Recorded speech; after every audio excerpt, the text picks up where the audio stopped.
Craig. Right, hello. This is Golden Heroes issue number 10, and this is Strikeback part 3. So I will give some explanation, if that's okay, to summarise where we are. I did listen to the last recording. I know there's a bit of confusion, possibly about what is the aim of the game here.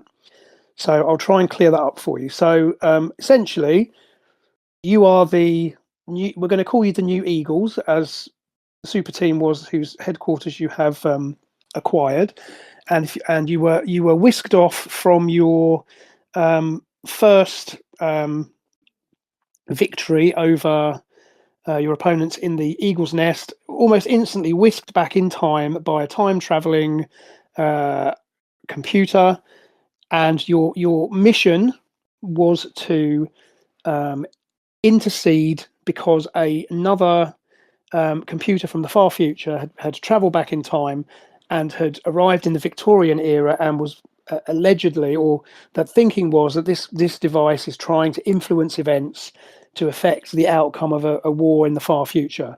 And you were recruited by another faction purely because you are able to travel back in time, because the future period they come from, any human sent back would be reduced to madness by the time travel effects. And so you were kind of recruited, and you appeared back in Austria in 1899, where you interceded almost immediately in a fight between a gentleman who identified himself as Sherlock Holmes, the famous detective, and he was fighting a group of Illuminati agents. The Illuminati, obviously, being the renowned secret society with influence the world, all across the world. And Holmes was involved, if you recall, because he had been asked to get involved because a friend of the famous psychotherapist Dr. Sigmund Freud, who had helped Holmes with his cocaine addiction, had asked Holmes to go and find a friend of his who was a scientist who had gone missing. So Holmes was in Austria tracking down the missing scientist, and he had encountered these Illuminati agents, and you decided to team up because your investigations had led you to the same conclusion, that the Illuminati were involved in the situation somehow with this time-traveling computer. And so the group of you had gone to the nearby headquarters of the Illuminati in Vienna, which was a building masquerading as it wasn't masquerading, it was a toy company called Transylvania Toys. And you'd basically gone into the building, searched the building, and at the end of last session, you had found a couple of scientists, although not the scientists that Holmes was looking for, who were being held against their will. And you'd basically discovered that there was communication happening between a Dr. Frankenstein in what you deduced is Romania. And so again, your only obvious course of investigation is to head for head for Romania rather, because this seems to be where the clues are leading you to. And Holmes is still with you at this point, and so, as I say, you'd searched the building.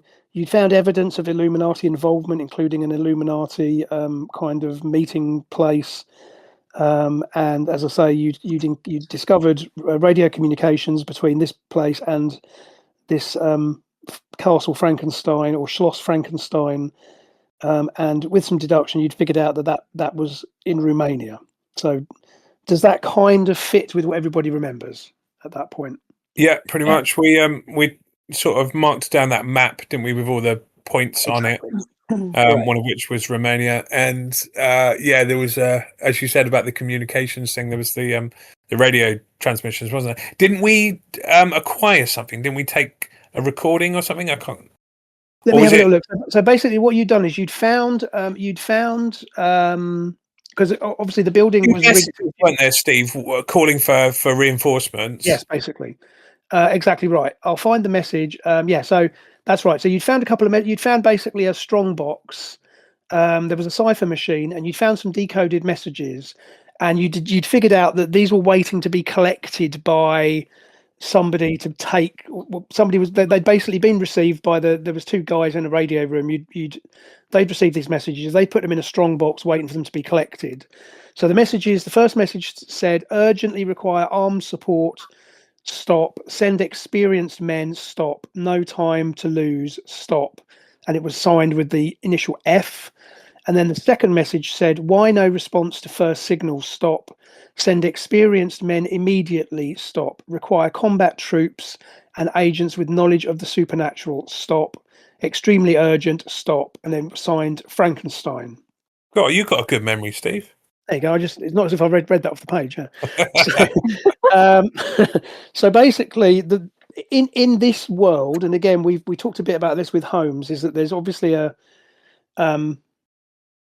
fictional characters are real. So Sherlock Holmes, although Sherlock Holmes is renowned in your time as a famous detective, so whereas to us he's obviously he's a fictional character. In this world, he was a real detective, and you've encountered him, and he's demonstrated his some of his deductive abilities. And similarly with the Frankenstein, you asked Holmes about Frankenstein, and basically it's a renowned name. He has an ancestor who was considered a scientific genius, albeit somewhat deranged.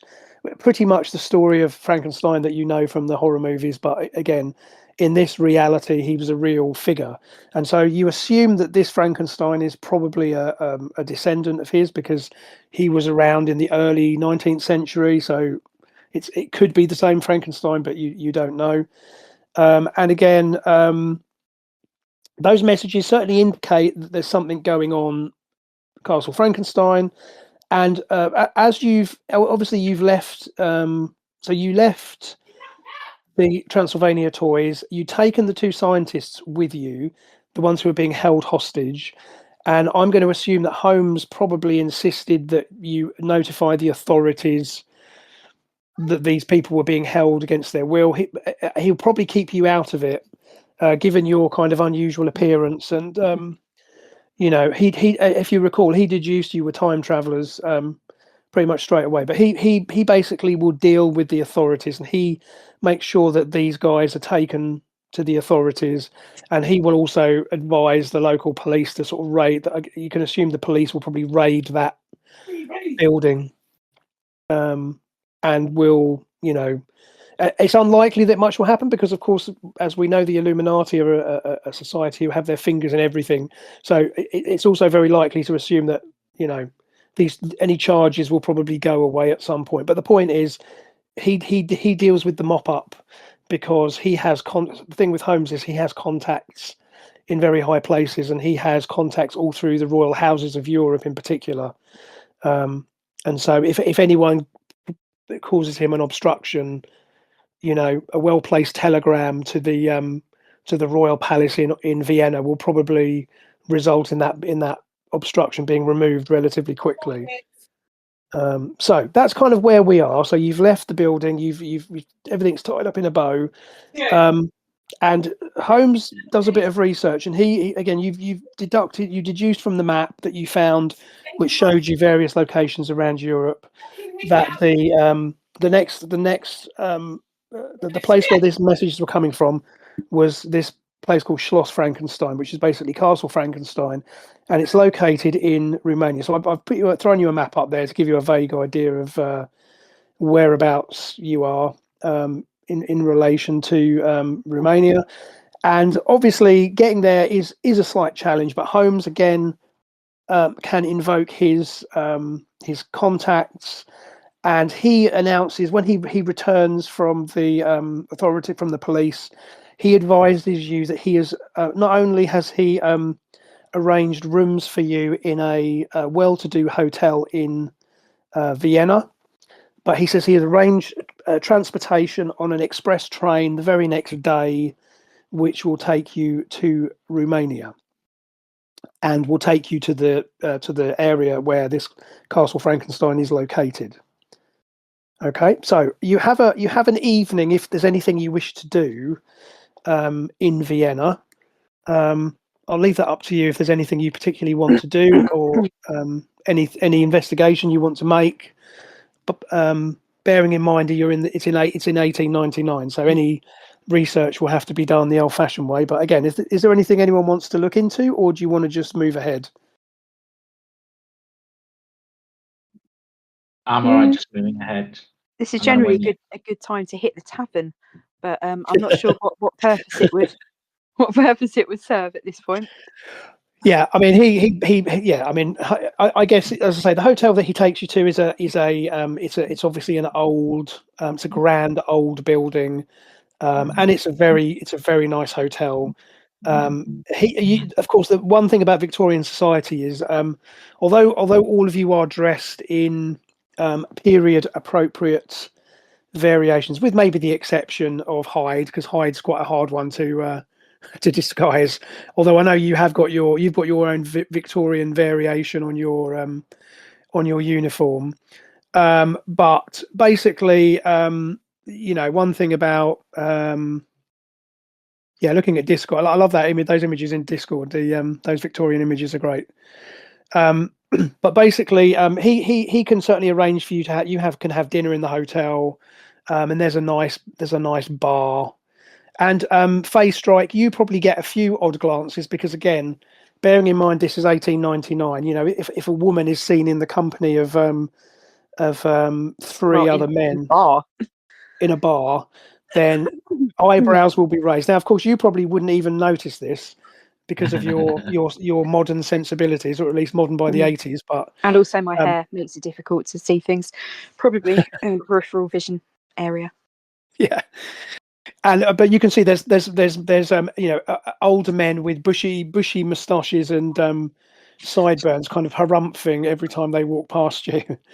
But again, Holmes has got such. Holmes is, again, once the hotel have realised that this is Sherlock Holmes who's arranged your accommodation, then they will be very reluctant to offend him.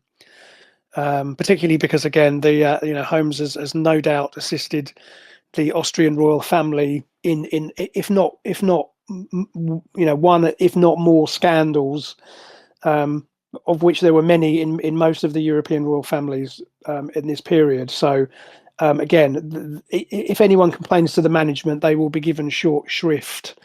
And you have a very nice, one might say, opulent meal in the hotel, accompanied by good wine and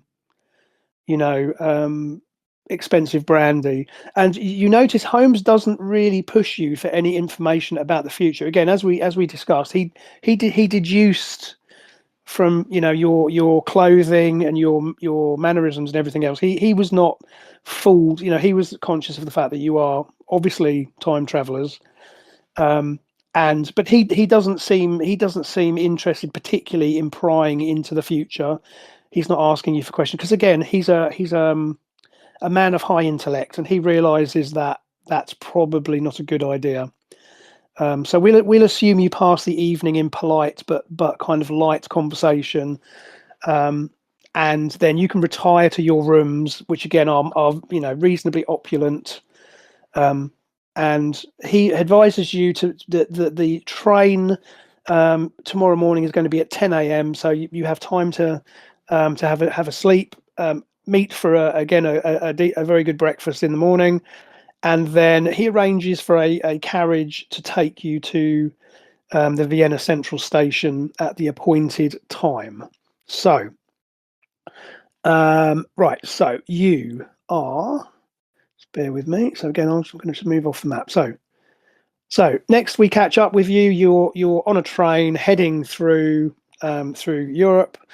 I suspect the trip is going to take you at least probably 24 hours, if not maybe a day to a day and a half to get you to where you need to be. And eventually you arrive at a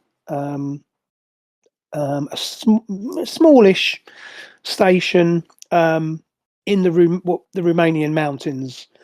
It's unlikely any of you have ever been. I don't know if any of you have been to Romania before. Unlikely, possibly.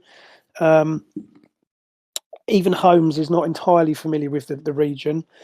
But when you arrive in Romania, again, your luggage, his luggage, he has like a carpet bag. Obviously, you guys don't have any luggage apart from the case, which is of course Benji in his traveling form, because obviously when you're traveling, if you recall, he's disguised as like a metal suitcase basically. So that's the only luggage that you have with you, I'm assuming. And so you dismount from the train, and again the station is a few people are getting off the train at the same place, and Holmes goes off to make some inquiries, and he returns presently and says that the castle is a couple of miles away from the station, and he can arrange transportation, although the carriage driver that he's managed to retain is unwilling to go directly to the castle. Instead, he will deposit you on the main road, or the road that runs past the castle. But at Holmes's suggestion that he actually deliver you to the castle directly, he kind of apparently crosses himself and looks very unsettled. And eventually will agree to deposit you near the castle, but not at the castle, if that makes sense. Yeah. Okay. Great. So you board this carriage, and it's a less fine affair than the one that you travelled in Austria, in Vienna. It's like an open topped cart, but you're travelling along, and you're making fairly good time. And again, it's very impressive terrain. It's mountains. It's kind of overcast, and it's fairly bleak country, but beautiful for it. And eventually, he after an hour or so, he pulls his cart to a halt, and he, with a bit of talking between him and Holmes advises you, well, ladies and gentlemen, this is our stop. So you get out of the cart, and there's a path, a driveway, if you like, which runs into the woods, into the forest, and the roadway is not well maintained. So there's no gates or anything. It's simply there's like a roadway, and he advises you that this is the route to the castle. Okay, so you off this guy goes with his cart, and you have been deposited there. So you head up this pathway, and again you're cutting through some woodland, and after a few minutes of walking, you see in the distance, breaking through the trees, what looks to be a ruin, or the ruins of an impressive looking castle. I don't think any of you have particularly got any kind of skill in history or archaeology, anything like that. So again, Holmes pulls out his Continental Bradshaw, which is this. I think we mentioned it before, but it's a railway timetable and combined guidebook and railway timetable for Europe. And he's sort of looking into it, and he says, apparently this castle it's 14th century, and is supposedly the home of the current Baron Frankenstein. But again, looking at the castle, it seems fairly run down. So I guess really it's up to you guys as to how you want to approach this. So you're on a path. You see the clearing opens up ahead, and this ruined castle is laid out in front of you. So what would you like to do? Can I ask what sort of approach we're taking? Are we sending a telegram ahead of us? Obviously, we would have had to have done that beforehand. Or are we sneaking up? I don't think we're going to telegram the people, because aren't we trying to find Dr. Frankenstein, who's working with the Illuminati? But we don't have to tell them our reasoning. We could be expected guests, and we could have given a cock and bull story. You certainly can, and I'm more than happy to retrofit. So yes, that's totally possible. Because it's either that, or we turn up unsolicited, or we try and sneak in. Don't forget. Sorry, go ahead. I think they're the three options, right? Yeah. Yeah. So one option you have, of course, is as I've mentioned, Holmes is a good Swiss Army knife in this scenario, because he's with you because his mission is to rescue the friend of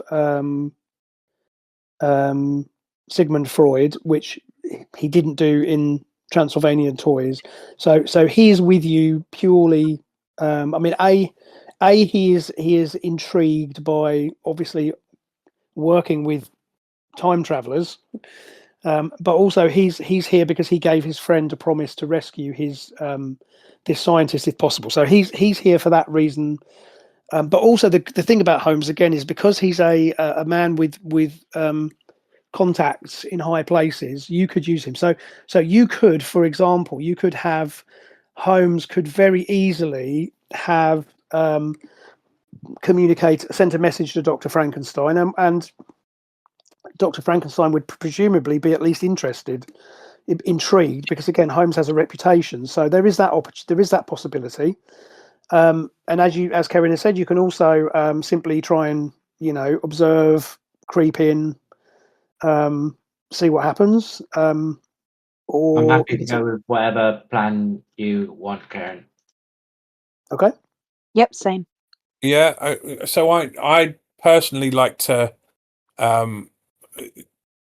approach under the ruse of, I don't know, something along the lines of, we're historians and we're looking to write a book on the castle. We're offering a lot of money if he'd be willing to sit down and tell us, I don't know, what he knows about his ancestry and stuff like that. Just something that's kind of, because obviously the castle looks like it's in a bit of ruin. So maybe some funding he wouldn't be, amiss to. He might be susceptible to a bit of capital if he lets us through the door. Yep, Yeah. love that. So do you want Holmes to use his name as an introduction? So you can go with that. Story's perfectly legitimate, but do you want him? Do you want Holmes to use his name as a means to smooth it over, or do you want to Can we just keep double check with Holmes before he does that they don't have history that we should be aware of? Yes, because he said he knows the guy, doesn't he? He's aware of him. So yeah. So okay. So basically, the name of Frankenstein is well known in scientific circles. Again, the events. So basically, the current Baron Frankenstein was a renowned scientist from originated in the Transylvania region in Romania, and to a greater or lesser degree, the events that you would expect from the movies, i.e., stitching together body parts and trying to create life, is essentially what was rumored to have happened. So the name of Frankenstein is known in scientific circles. Obviously, then that brought its own some disgrace to the family because of what happened.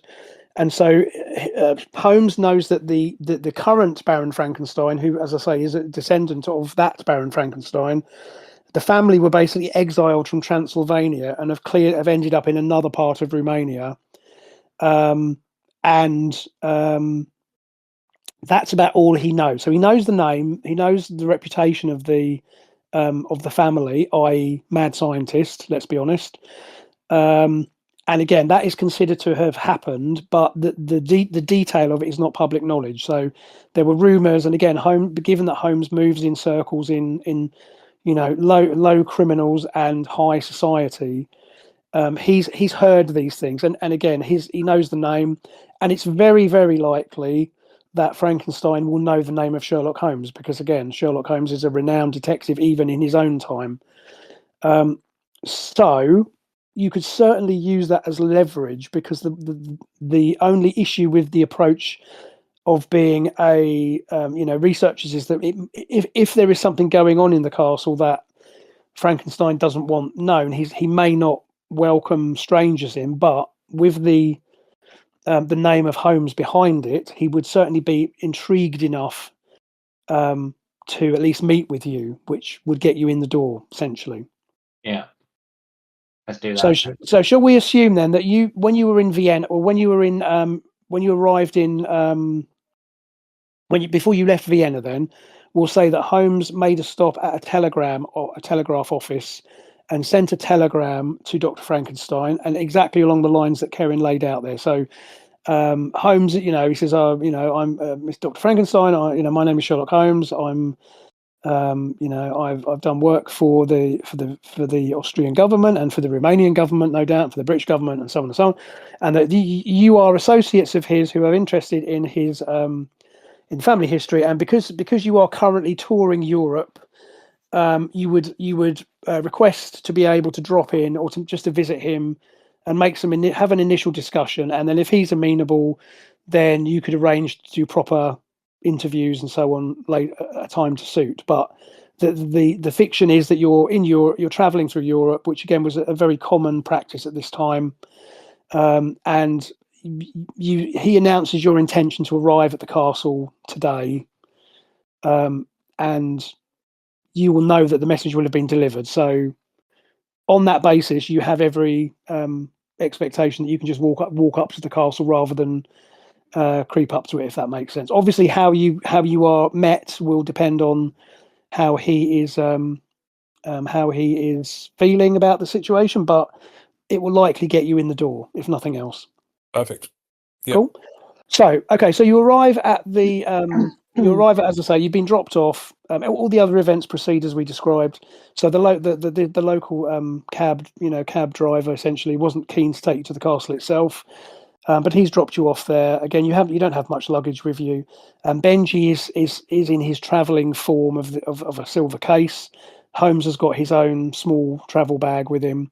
I'm assuming, Hyde, you're probably in your human form, right? You're probably not in your giant form. Yeah. And all the rest of you obviously are dressed in, period appropriate clothing. So you turn up at the castle. So as you can see from the image there, give you an idea of the image. Again, the castle is a bit more extensive than that image looks like. But basically, as you approach it, you see that it's a castle with at least a couple of floors. There are two circular towers, but one of them has collapsed. So there's one tower which is still more or less intact. The tower to the left has actually collapsed into a pile of rubble. But you have been assured that you're assured that the place is occupied. So you basically approach. As you walk up, you don't see any obvious signs of life as you approach the castle from the road. Now, basically, you follow. As you walk around the building, you sort of look around, and there is an entrance courtyard, which you come to, and basically it's a cobbled area, and there's basically a moat around the castle. The moat is more of it's not exactly an impressive moat anymore. It clearly was more impressive in the past, but there is water around the castle, and there is a small stone bridge, and that leads you into an entrance courtyard.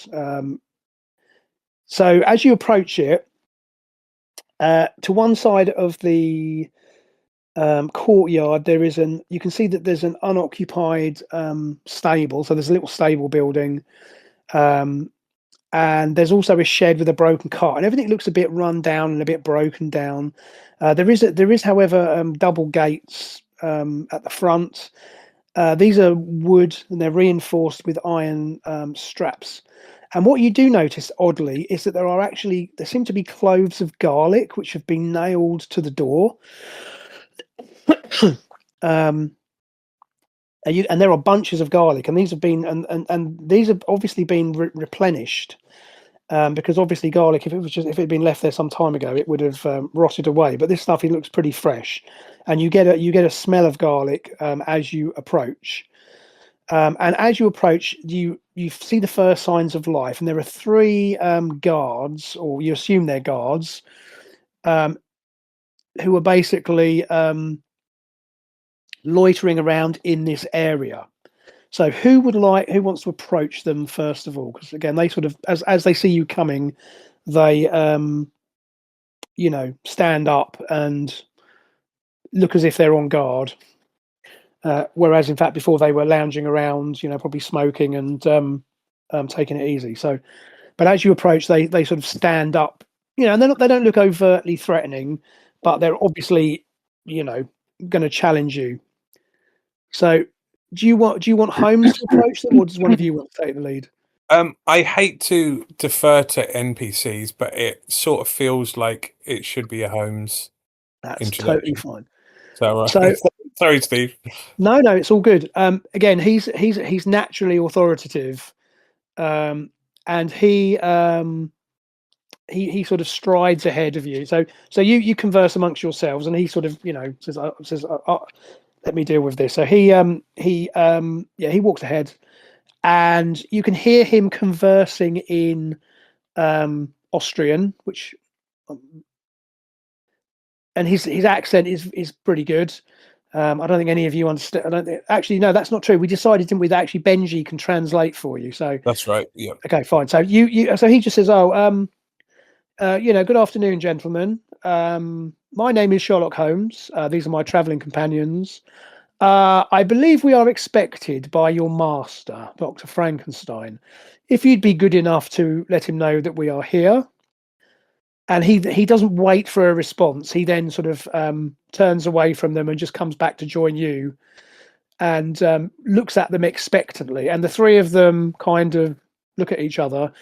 They converse between themselves, and then one of them goes to the gate. Sort of he raps on the door, and the gate is opened, and he disappears inside. The other two guys, they take up kind of relaxed but watchful positions in the courtyard, and they had, as I say, they're armed with shotguns. These are like double-barrel shotguns, and they're just draped. They have them open, so they're the breeches are open, and they just got them hanging over their arms, so they don't look overly worried. But they're certainly keeping an eye on. And obviously, you guys don't have any obvious weapons. I can't remember. How do you transport your cricket bat, Hyde? Do you have it in a bag or something, or do you just carry it? Great question. I haven't thought about that. Yeah, just out of interest. Think I would currently, as I'm traveling around Europe in the past, I think I'd find a way to disguise it.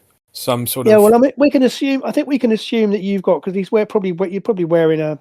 Because obviously your clothes are probably a bit oversized anyway. You've probably got a big coat on, so I think it's reasonable to think that you probably have it slung under your arm or something. So it's like a, it's not in obvious sight. Can I have it in a cello case? You can have it in a cello case if you like. Yeah. Right. I mean, it might look a bit odd lugging a cello case about, but no, that's fine with me. But I'm going to go with that for now. Okay. So they say, oh, you must be you're a musician. Brilliant. And they kind of, so they're looking at you, and they particularly are interested in face strike because, again, given the time we're in, they're kind of, but they, you're respectably dressed, so they're I assume I'm wearing a dress. Yeah, I'm sure. And they're interested because they may not have seen a woman for a while, but they're respectful, and they keep an eye on you. They're keeping an eye on you, but they're not overtly threatening. So after a couple of minutes, then the door opens again, and the guard ushers you. He says, sort of, waves you on, and you pass the other two guys who remain outside, and he lets you in through the door, and you enter a courtyard. So it's like a central courtyard. There are obviously so the castle structure is a bit more preserved inside. So when you've come inside the castle, it's better preserved, although it's still quite run down. But it certainly looks better that whereas outside you've got like a collapsed tower and it all looks a bit run down. But this area is a bit less run down. There isn't anything in it. It's just there's a large fountain in the middle. The fountain has no water in it. But it's an impressive structure in and of itself. And I'm going to just have a look at so you're in this structure, and again, as you look at, you're sort of gazing around, and there are doors leading off the courtyard, and there are also windows looking down upon you. Now I'm just going to have a look at your abilities. So okay, so Phase Strike. What have you got? Oh, okay. So Phase Strike has got heightened senses. So Phase Strike, you can detect the presence of several people Yep. in some of the rooms overlooking the courtyard. You suspect that they are probably guards of some sort, and you get the impression that you are being watched from some of these windows above. You can't see anybody, but Mhm. because of your heightened senses, you can either smell them or you can hear them. You can hear their breathing. Yeah. I'd Um, like to ask Holmes whether he actually mentioned in the letter how many of us were coming to visit. He simply says that he had described it as a small group. So he said that there was himself and his traveling companions, Okay. and he basically introduced you as researchers for the London Times. I think would be the cover story that he Okay. used. So it would be noticeable if the rest of us snuck off and left him there. At the moment, because certainly, as I say, you've realised that there are at least I don't know. There's probably 3 or 4 guards in rooms around this court. I mean, you can see from your vantage as you walk in. Excuse me. There are you can see there are basically 8 windows spread around the courtyard. There's a door on the opposite side to the door that you've come in from.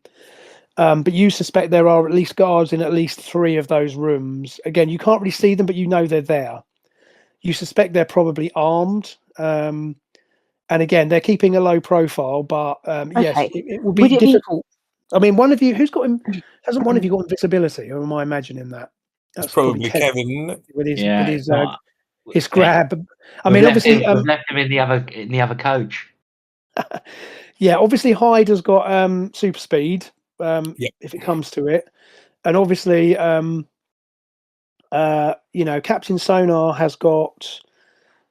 You've obviously got your ultrasonic attacks, and you've got your sonar Are we sense worried as that they're well. going to attack us just because they're armed? Again, you're not getting that feeling. You suspect they're obviously paying attention to you because they probably, your visit, despite it being announced, is still unusual. We can However, handle these guys. Let's yeah, just get, and there's no these armed. Well, armed I'd like to at least have a poke around the room that we're in, see if Yeah. there's anything of interest in there before anybody else comes to meet us. well, you're just at the moment you're still in the courtyard. I thought we This were is outside. open courtyard, and he leads you through the courtyard. So again, you get that impression. As I say, you get the impression that there are people watching you from above, and then he leads you across the courtyard into another door. And again, this door also, you notice, has garlic festooned across it. Interesting. Would which it is be? Could I pluck a bit of garlic and just stick it in my pocket for good measure? Can do, yeah. You can Given that I've do got that. pockets. You have got, if I remember rightly, I mean, I you've can got, give you yeah, some garlic. I stole some from the market store on the way out of the other Oh, building when I excellent. realised we were going to yeah, Romania. perfect. That might come in handy. I've still got a jar I'll, of hair leg on I'll me give as well. everyone a bit of garlic. Keeping hold of. Some cloves of garlic. I don't want to worry you in advance, but that might be a good thing. Yeah, I mean, Face Strike, you've got high dexterity, and obviously Hyde I has could got do a super part. speed. So it's easy for you to, if you want to secrete a bit of garlic off the door or whatever, you can easily do that. Yep. So he takes you through another door, and again, this door is less it's not as heavy as the outdoors, but it's still a wooden door, iron banded. Takes you into a small lobby, and again, there are two more guards in this room. These guys are both carrying. They're both armed with heavy pistols. So the submachine pistols that you've seen some of the Illuminati carry rather. They've got them holstered, and they're also carrying blades. They've got like short swords or sabers, and they look to be very Eastern European. you know, I love the word swarthy, but you know what I mean, sort of dark complexion, dark hair. And they look at you, they sort of observe you all quite coldly as you come in. You also notice that they're both wearing obvious crucifixes, along with more they've also got garlic strung on their necklaces as well. So you're definitely getting a vibe here. The guard who's brought you in doesn't mention it, but you know, this is odd for sure. And they just watch you as you come through. Now, they're all of these guys are wearing kind of very plain clothes, sort of dark clothes, you know, kind of dark sweaters and you know, workman's trousers and boots. They're all kind of dressed very similarly. So they walk you through there. Again, these guys watch you as you go. And then he leads you to leads you up into a stone staircase. And he is going to, where's he going to deposit you? Let's have a little look. So I think what he's going to do, okay. So he's going to he takes you up a short staircase up onto the sort of upper floor, and he takes you into a library. So it's a largish room, slightly more. Actually, it's quite opulently furnished, considering the rest of the surroundings that you've seen in the building. There are several armchairs. There are some small tables, they look like card tables, dotted about, and obviously the walls are lined with wooden shelves with leather-bound volumes. And at a glance, you can see history books, scientific, you know, reference books, as well as almanacs and atlases. There's also maps. There's also like a cupboard or a cupboard which has got rolled up maps in it, and it seems to be a comfortable and well appointed library. And he gestures to you to have a seat, and he says, Dr. Frankenstein will be with you shortly. And he leaves you to it. Now, Sarah Jane, you don't get the impression that you are being observed at this point. Again, because of your heightened senses, you kind of, you know, take in the room, but you don't get the impression that you are being observed at this point. So he closes the door behind him, and he disappears off. So you have a couple of minutes if you want to have a look around this room. I'll leave that up to you. If there's anything you want. Cool. So you have a look around, and it seems pretty much as it seems. It you know, there's books again. There's all sorts of reference books. Certainly, you know, for the time, it's a very well appointed library.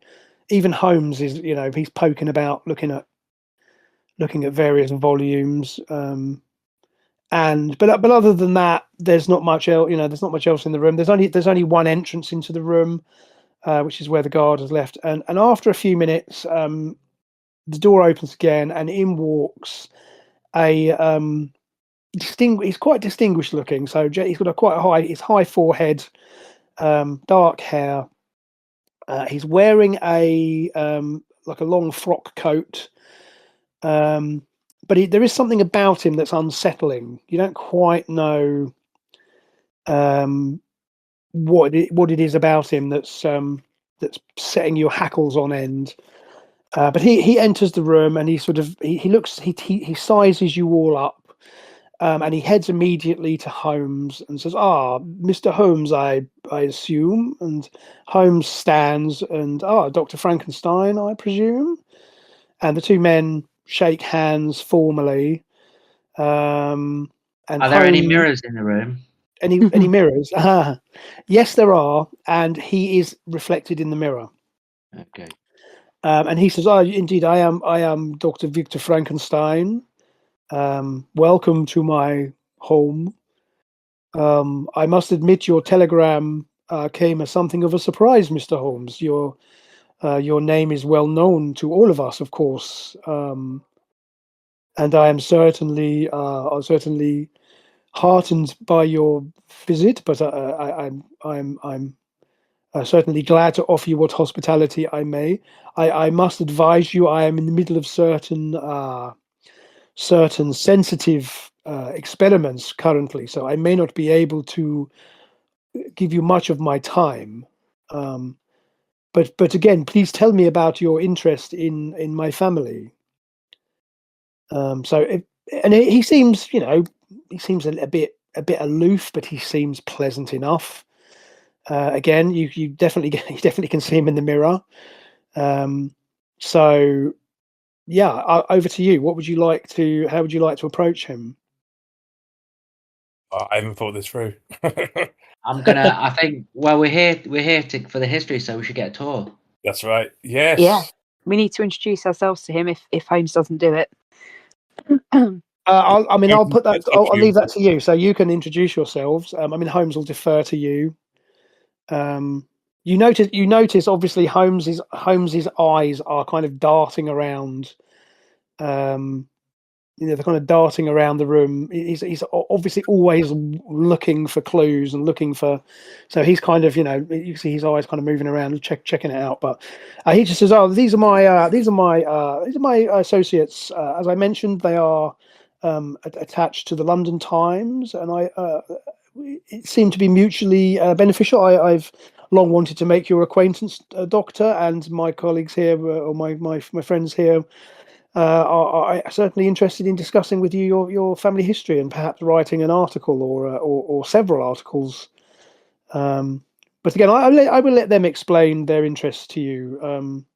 I'm merely here to facilitate, and hopefully and also to meet an esteemed gentleman such as yourself is always a pleasure. I'm just going to introduce myself. Oh, okay. All right, go ahead. Yeah, sorry, go ahead. I was just going to say I'll try to butter him up a bit, say how excited I am to be a research assistant here, and hope that he can spare us enough time to take us on a tour of his castle. Yeah, he says, "Oh my dear." He says, I nearly slipped into Boris Karloff there. It's really hard not to.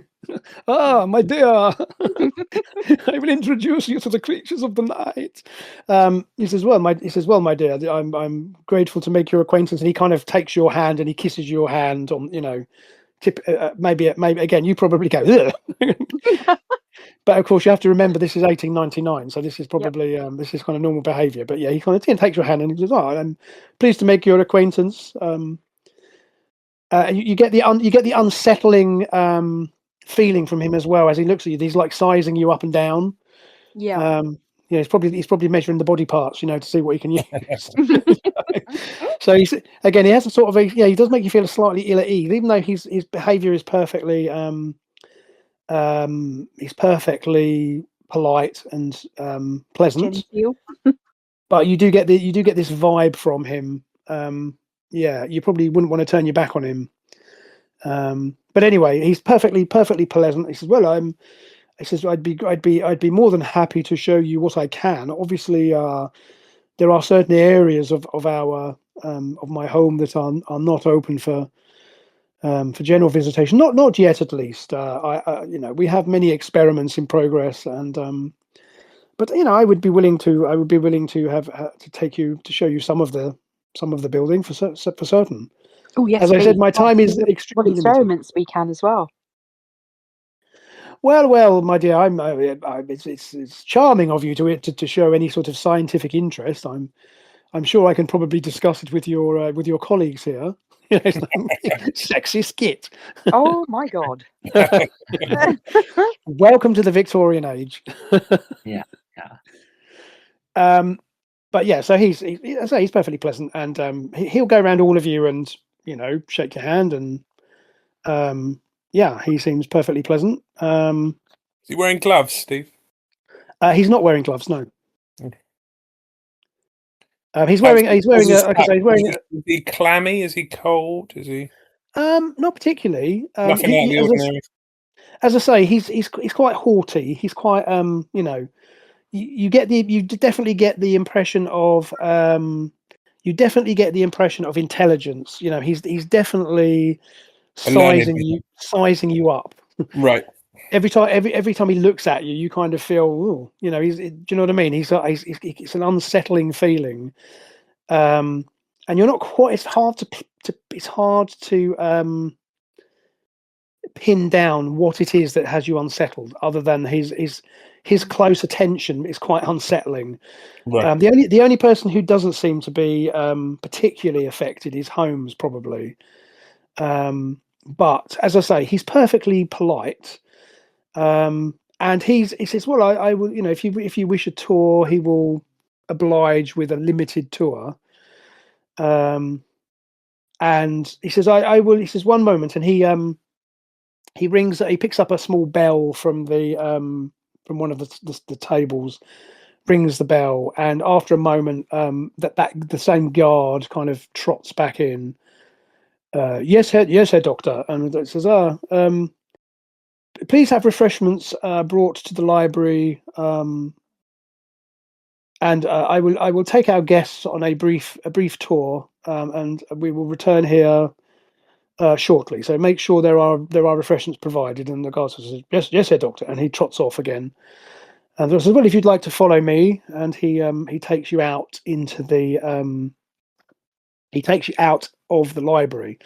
So basically, he takes you round the castle, and again, the castle is a strange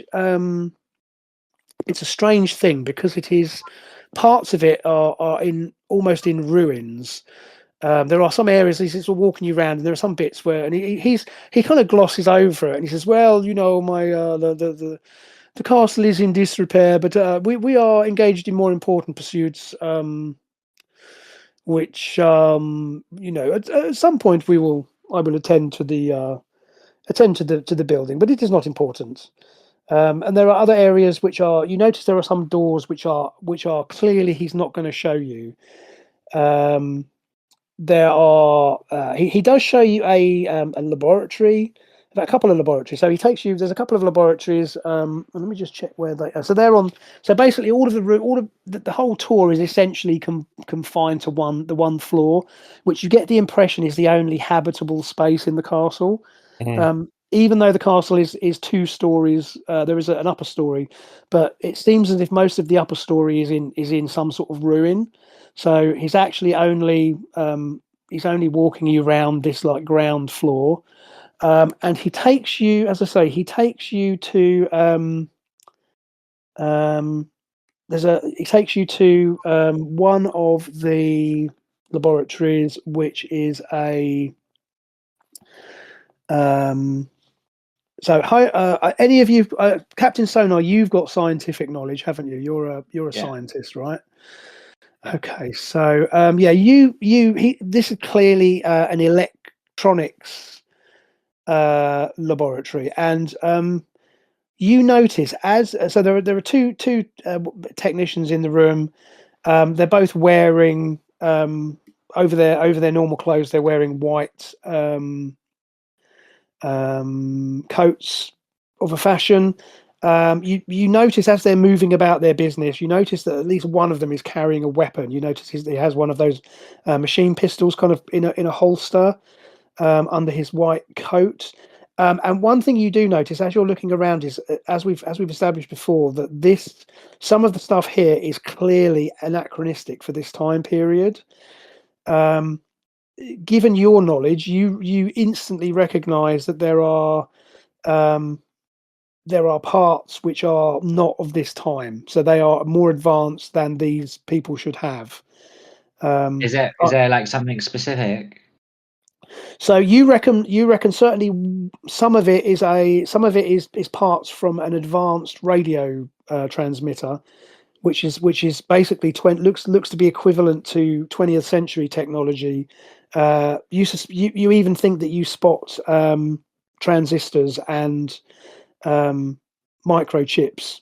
Although I'm just gonna point to it. I'm just gonna be blatantly upfront about it, and just I'm gonna ask him what it is. I'm Okay. going to say, oh, that looks interesting. I've never seen anything like that before. Well, he says, What he is says you have a sharp eye, my friend, and Dr. Frankenstein turns his eyes on you, and you sort of feel the like the strength of that personality, but he has no reason to suspect that you would know what these are. So he says, he says, well, my associates here, we are working on ways to advance the tech. We're working on ways to enhance the technology of electronics. We hope one day these devices will bring benefit to mankind.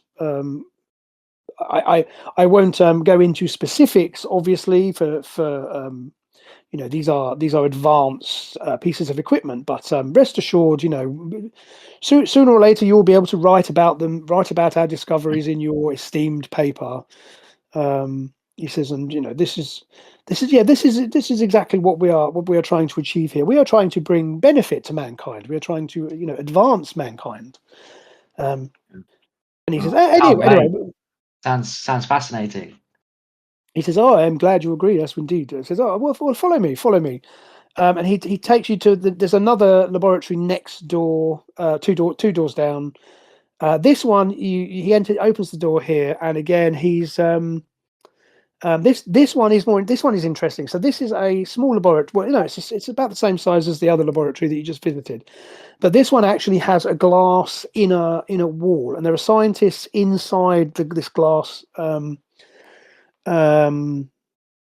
section, and they are working on they're doing something with cultures, and again, you know enough, or you all know enough to recognize that their kind of methods seem to be in advance of what is known at this time. So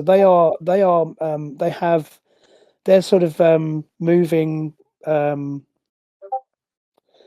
compounds about, and you even suspect that this might be some sort of microbiology lab, this science is way ahead of what the Victorians knew in terms of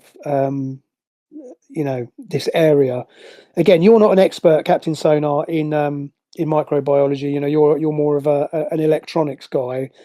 But then Holmes sort of comes across to you, and he kind of because he knows that you're the kind of sort of science guy, and he says this is unprecedented. I've this equipment is there's no this is none of this equipment has been seen anywhere in the world as far as I'm aware, and I have written many monographs on disease culture and so on. I said, I'm not entirely sure what they are working on. And he says to Frankenstein, Dr. Frankenstein, what exactly is going on here? He says, my colleagues here are isolating certain contagious diseases in an effort to come up to provide a cure. So again, this is all work that is all for the benefit of mankind. He says, "Oh yes, indeed." He says, "This is all we are here." He says, "Again, I'm glad to have the opportunity to tell you this. That we are here. Obviously, I will have to ask for some discretion for purposes of patents and secrecy. But rest assured, all of the work being done here is for the benefit of mankind." And again, the guys in the room they're kind of just going about their business. They're not really paying much attention to you. And okay, so he then takes you out of that room, and he sort of ushers you out. And he says, "Well, ladies and gentlemen," he says, "I'm gratified that you've been able to visit me. I have one last laboratory that I would like to show you. This is indeed my laboratory, if that would be of interest to you." Oh, yes, please. Yes, certainly. And he okay, so he then leads you down the corridor to let me just double check where it is on my little map. Okay, so he leads you back to the other side. He leads you up from the two laboratories you've just been in, and you. Oh, okay. As you're walking up the corridor from the two laboratories, one you notice on your left. These seem to be the rooms that are overlooking the courtyard that the courtyard you entered. So you're kind of like half a level up. And as you go past that, and as you go past down this corridor, one of the doors opens, and as the door opens, one of these sort of dark clothed guards comes out. He sees you. He's sort of slightly surprised to see you, a group of people there, and he sees Dr. Frankenstein at the head of the group, and he sort of defers to him and sort of backs up. But as he comes out of the door, you do notice that there is seems to be like a primitive machine gun nest set up in that room. So if you remember what you said before, how you detected, you knew there were people up in those rooms. He is this guy he sort of backs back into the room and closes the door, but not before you got the opportunity to see that the room was being is basically an armed, like a machine gun nest, and you suspect there's probably at least one other similar room on the other side of the courtyard. So they certainly seem to be able to sort of repel a fairly determined assault. If that makes sense. So anyway, so again, the doctor doesn't seem to notice your noticing of that. He leads you up this corridor. It takes you to the right, and it takes you into a bigger room.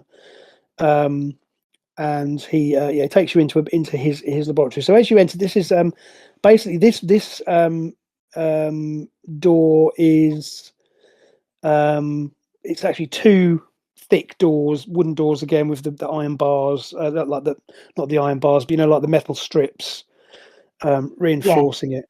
And you can see from the curve of the wall, you suspect that this laboratory is inside the turret that you saw from the outside. And so basically he opens up this door, and he sort of ushers you inside, and he says, I will join you. I will join you in a moment. I will find refreshment, but please feel free to have a look around. And he closes. He sort of leads you in. He opens the door for you to go in. And inside the room, there's just a whole bunch of scientific equipment. And there are large pieces of what Captain Sonar can identify as being electrical transformers, I guess. And as I say, he sort of let you into the room. He leaves the room, and as he does so, the door closes behind you, and you hear the door actually lock. And you kind of look around in the room, and as you do so, there's a crackle, and there's obviously a hidden microphone or a hidden speaker in the room, and he says, I'm afraid our tour is at an end, my friends. Mr. Holmes, I am entirely sorry that your visit had to end in this way, but I'm afraid our great work here is far too important to allow news of our progress to reach the outside world. And he says, I am grateful to you for the opportunity to indulge myself in a final test of what may indeed be my greatest achievement. He says, however, I'm sorry to say that you will no doubt not enjoy the experience. Farewell. And as he sort of turns the microphone off, and as you're looking around, you hear a kind of a groaning coming from the opposite side of the room. And as you kind of are looking to see what's going on, then out of the shadows, the other side of the laboratory, there is a large man-sized creature approaching you. He is he's about 8 feet tall, and he has pallid skin, but you notice that he's part human, but also part machine. So his torso seems to be mechanical, and he's wearing rags of clothing. Actually, I tell you what, I've got a picture here. If you bear with me, I'll stick a picture into the chat. Just bear with me a second. Probably easier if I just show you a picture. Right. Well, Steve, can I say this came out of nowhere? Beg your pardon? Can I say this came out of nowhere? How are we to know we'd be fighting some sort of monster? I know. Or that there'd be a trap. If you have a look in the Discord, I've just posted a picture. Can you see Cool. that? It's like Frankenstein's monster meets the Borg. I love it. Exactly. Okay.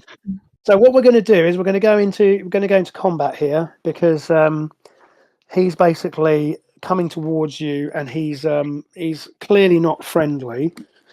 So what I'd like you to do is, if I can get, around. you can certainly try. I hear he is vulnerable to pitchforks. Vulnerable to pitchfork and open flames. That's it. So what I'd like you to do is, if I can get one of you just to roll me a D10, please, and we'll see who gets initiative. We'll go with the highest. So is that So we'll go with the 3. I'm going to roll a 8. So I get. What do I get? I get 3 frames in advance.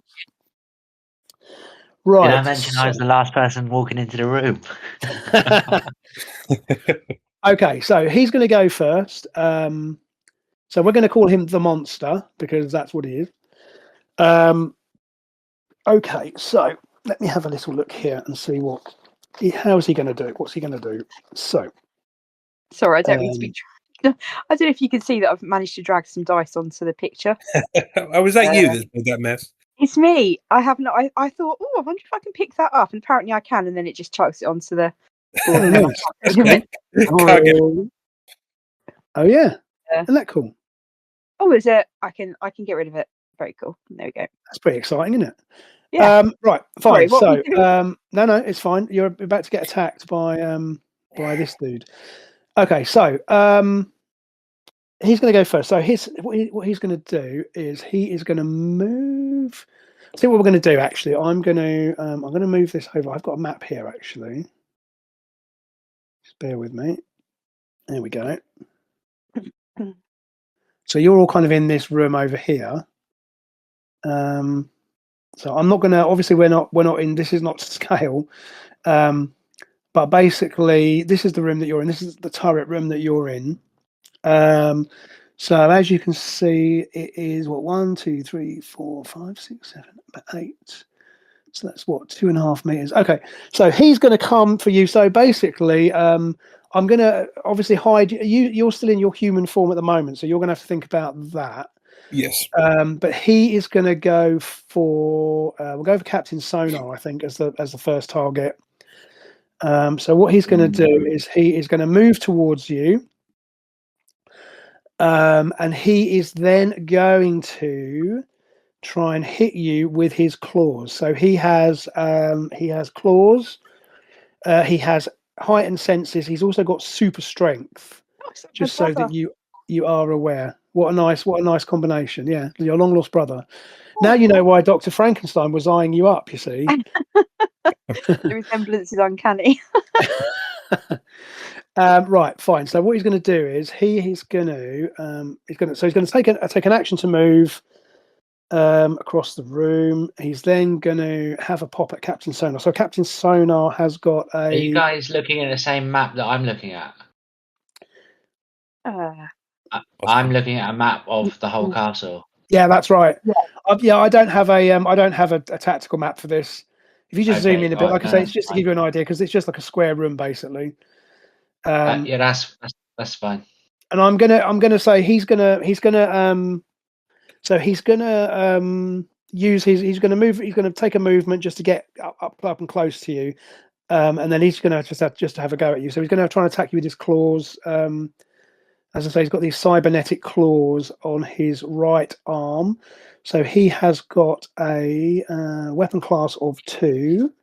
Captain Sonar has got a defense class. So, Captain Sonar, you at the moment you've not been able to activate your force field, but you will get a chance to defend. So you have defensive actions you can take. So he'll get to take a pop at you, but you've got a DC of 6. He's got a weapon class of 2. So that is a weapon class of 2, DC of 6. He needs to get a 10 or better to hit you. So let's just see what happens with that. That's a D20. Okay, so he could potentially hit you. Now that's used up his actions because it's it's a hand-to-hand attack. So that takes up one of his frames. So he's used 2 frames so far. So he's moved. He's gone to swipe at you with his claws. Now you have a couple of options here. So for defenses, you can dodge. You can evade. You can also spend frames if you want to use your powers. Then you can also use frames in advance. You can buy up frames in advance. So, for example, if you wanted to activate your force field, you could spend 2 frames because it takes an action to activate powers. Which, if you remember, an action is 2 frames. So you could spend 2 frames. You could activate your force field, or you can simply just try and dodge him. I'll just try and dodge it. Cool. Okay, so what he's going to do is, so to dodge, what you need to do, he's got weapon class 2. So what you need to do is, if you can roll me a D6, please. That's a 4. Excellent. Okay. Right. So what he does is he does a glancing blow. So he strikes at you, and basically you kind of jump out of the way, and he catches you. He catches you as you evade. So what he's going to do is I'm going to roll some damage for him. So it's 2d6 HTK and 1d6 hits the coma. So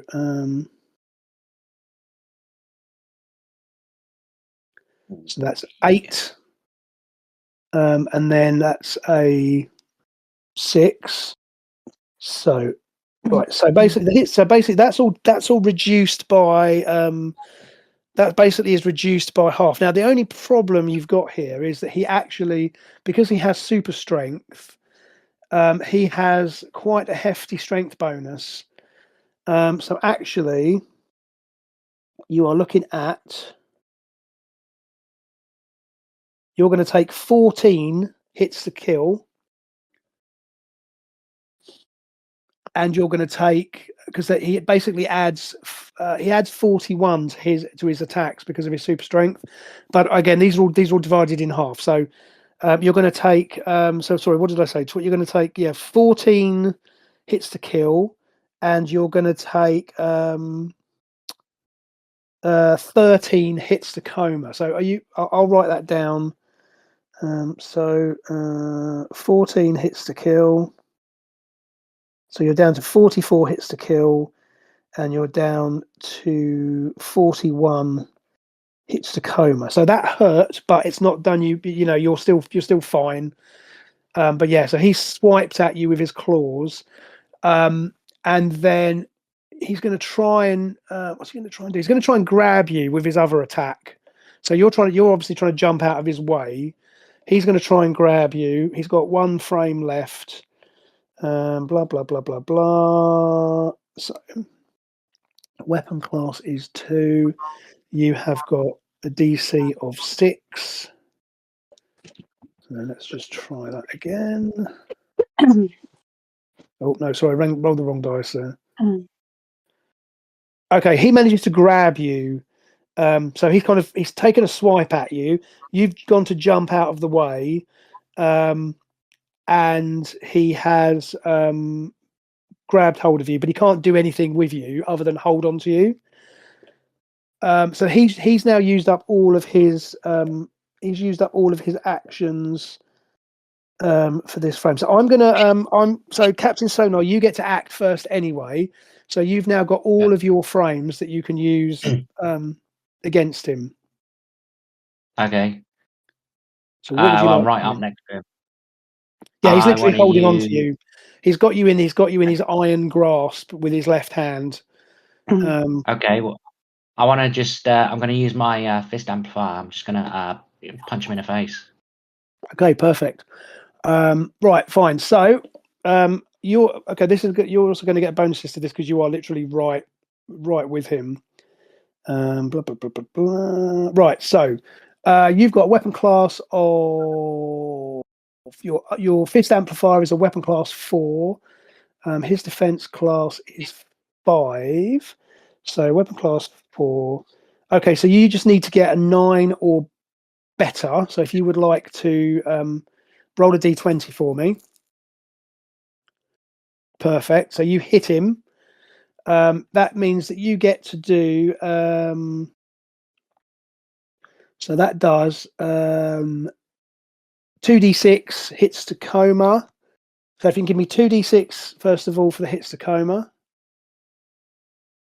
So that's 5, and then hits to kill is oh yeah, because there's 1d6 minus 6. So essentially, your roll doesn't really matter because you can't do anything. But because you have your strength bonuses, because obviously you have super strength.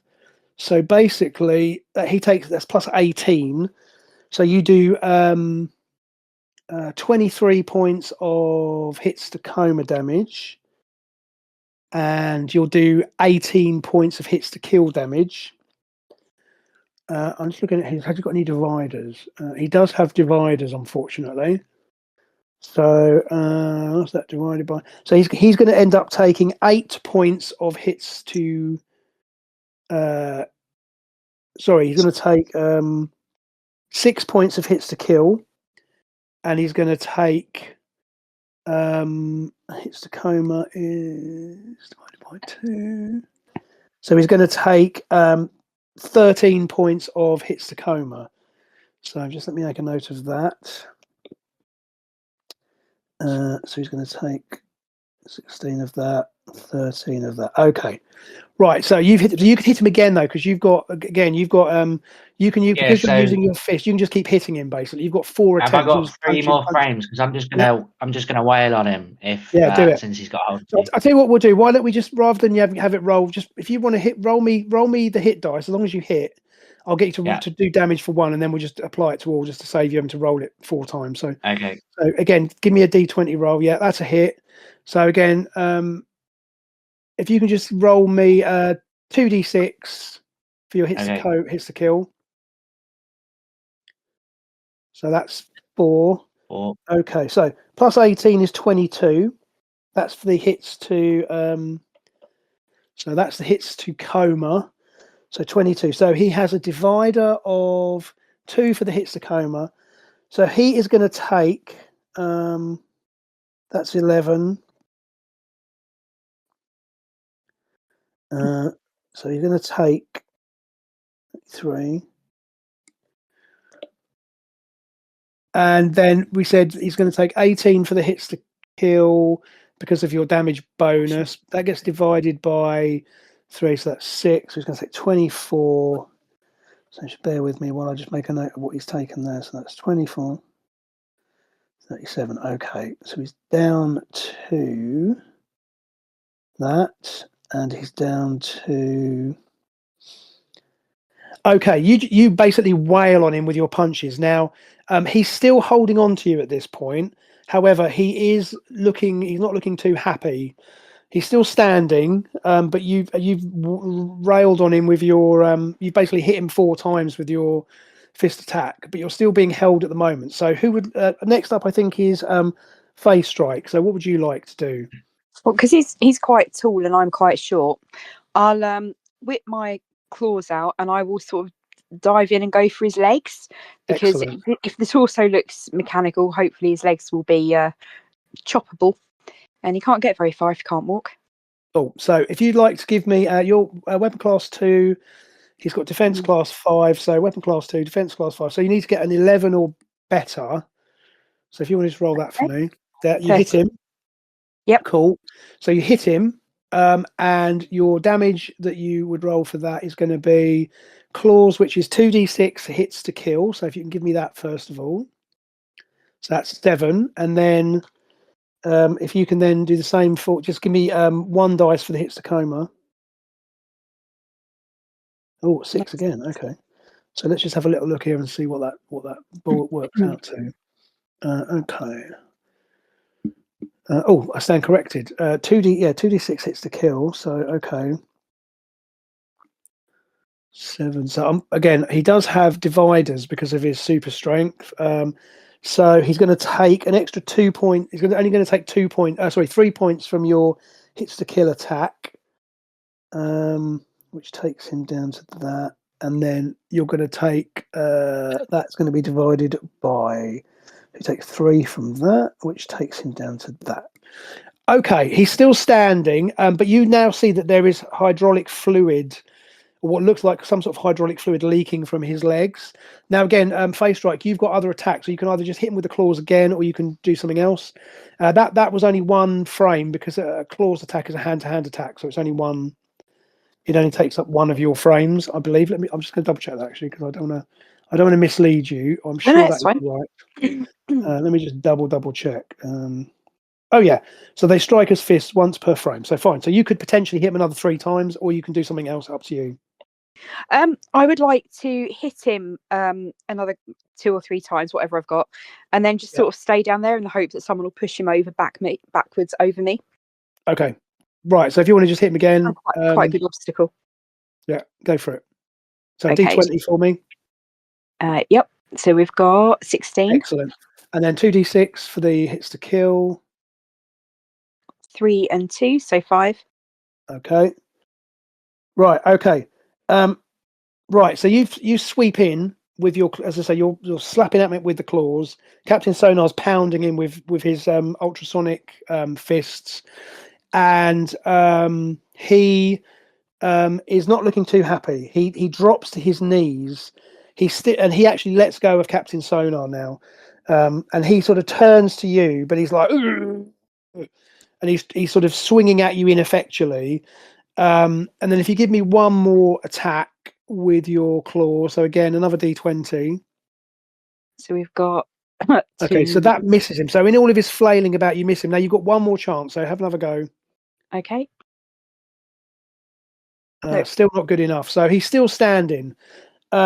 However, he's not looking too clever. There's now you can now see there's like some of his electronic components are basically sparking and arcing, and he's not looking too clever. Now over to you, Hyde. You're to go. So I think you can probably deliver the coup de grace here if you wish. Woohoo! Steve, is there anything in the room that can be used? I was hoping for a bucket of water.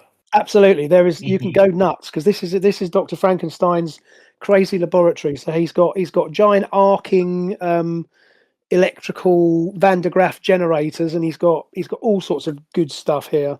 So yeah, you can go nuts. Whatever within. I'm pretty happy with with whatever you come up with. But there's definitely going to be water. Yeah, for sure. Okay, cool. I might pop a serum quick if I've got time. Yeah, you can use a frame. You can use an action to activate your serum. So yeah, you go, you sort of grow up into size. Your overcoat sort of splits, revealing your uniform underneath. Lovely. I want to. Ideally, I'll shout something out so that the other 2 sort of, if they're able to, step to the side. Yeah, so he's let go of Captain Sonar as he sort of turned his ire against Face Strike, but Face Strike is not being held by him. So yes, both can evade easily.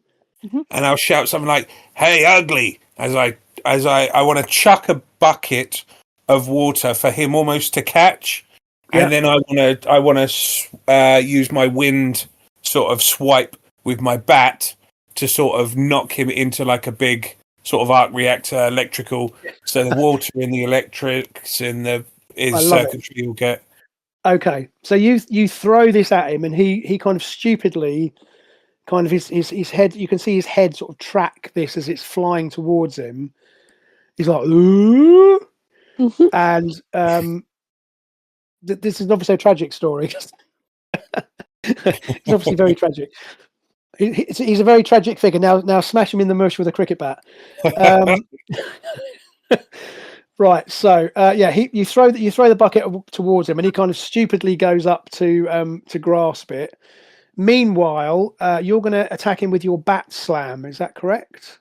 Well, I want to cause a gust of wind, and hopefully Faye Strike is.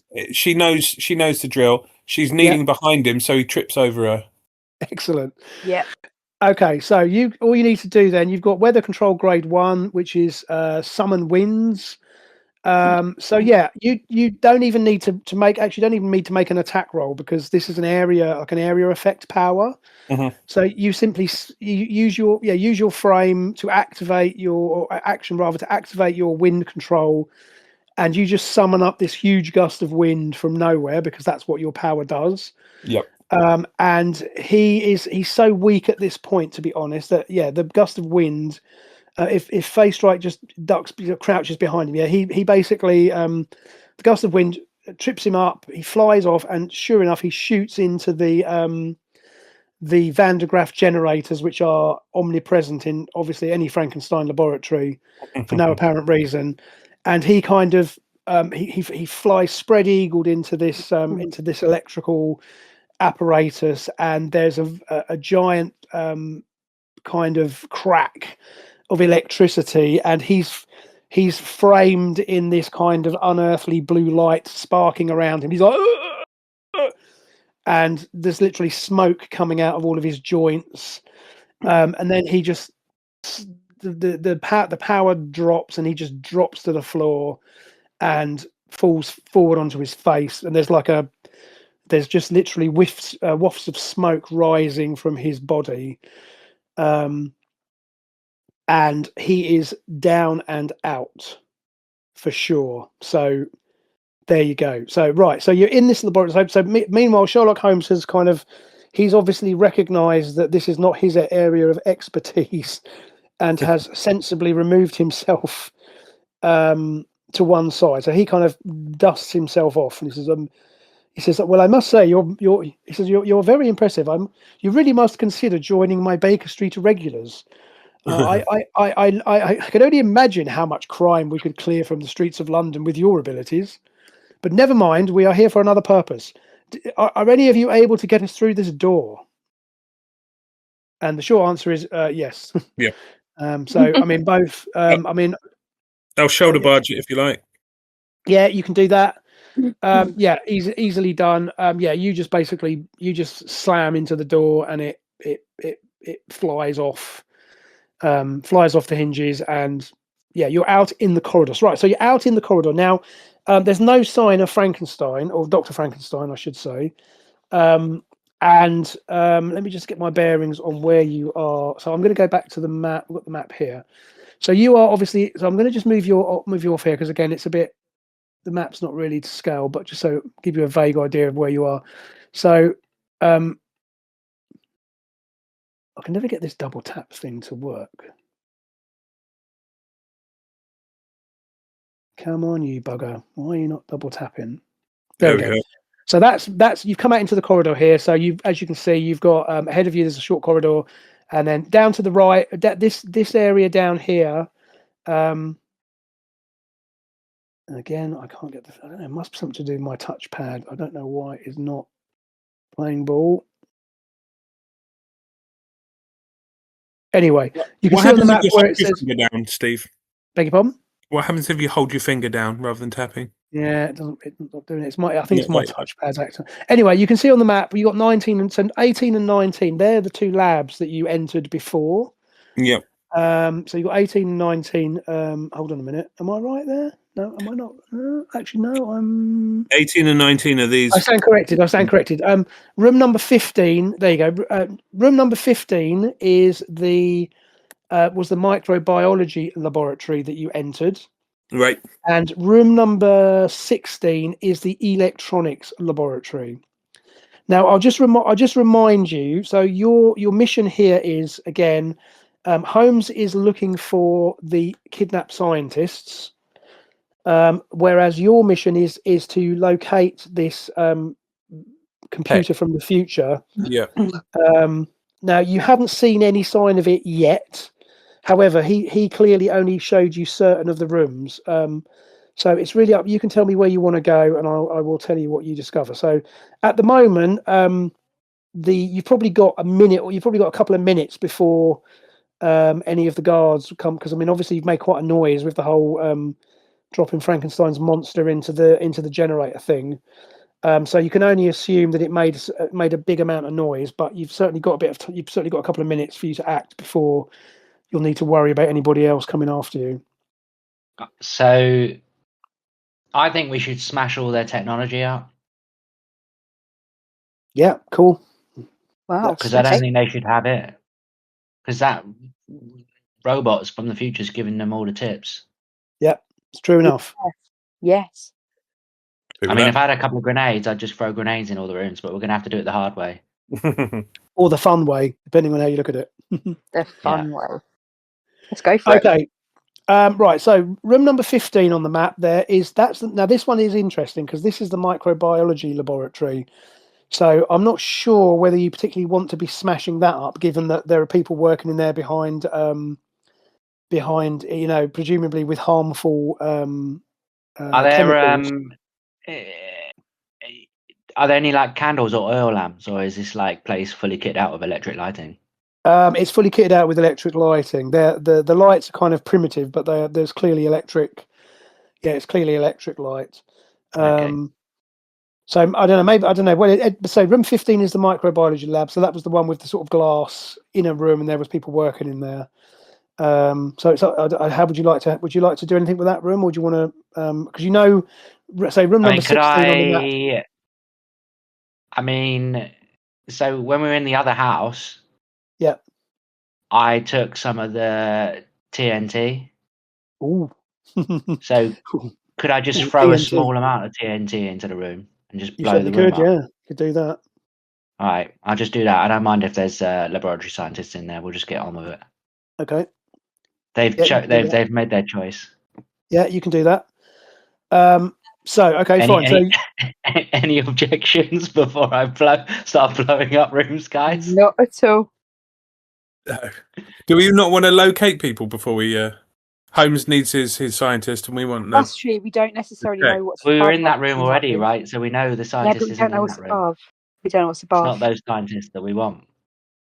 I tell you what you could do, possibly, just as an alternative at the moment, because again, you guys are right. So I mean, you went in that room. Holmes did not see the guy he was looking for. Otherwise, he would have made it known to you. What you could, however, do is you could actually, don't forget, you've got the freeze cannon. So what you could do is, at least temporarily, you could seal the room to keep them in there, and then you could deal with it later. Because I suspect if you do want to blow the place up, you obviously you want to wait until you can get people out. But because the microbiology laboratory could be problematic if you like break the containment and you're not quite sure what could be in that room. But what you could do is you could simply seal the room with the ice cannon so that they cannot interfere with you. And then later on, if you want to blow the place up, you can blow the place up.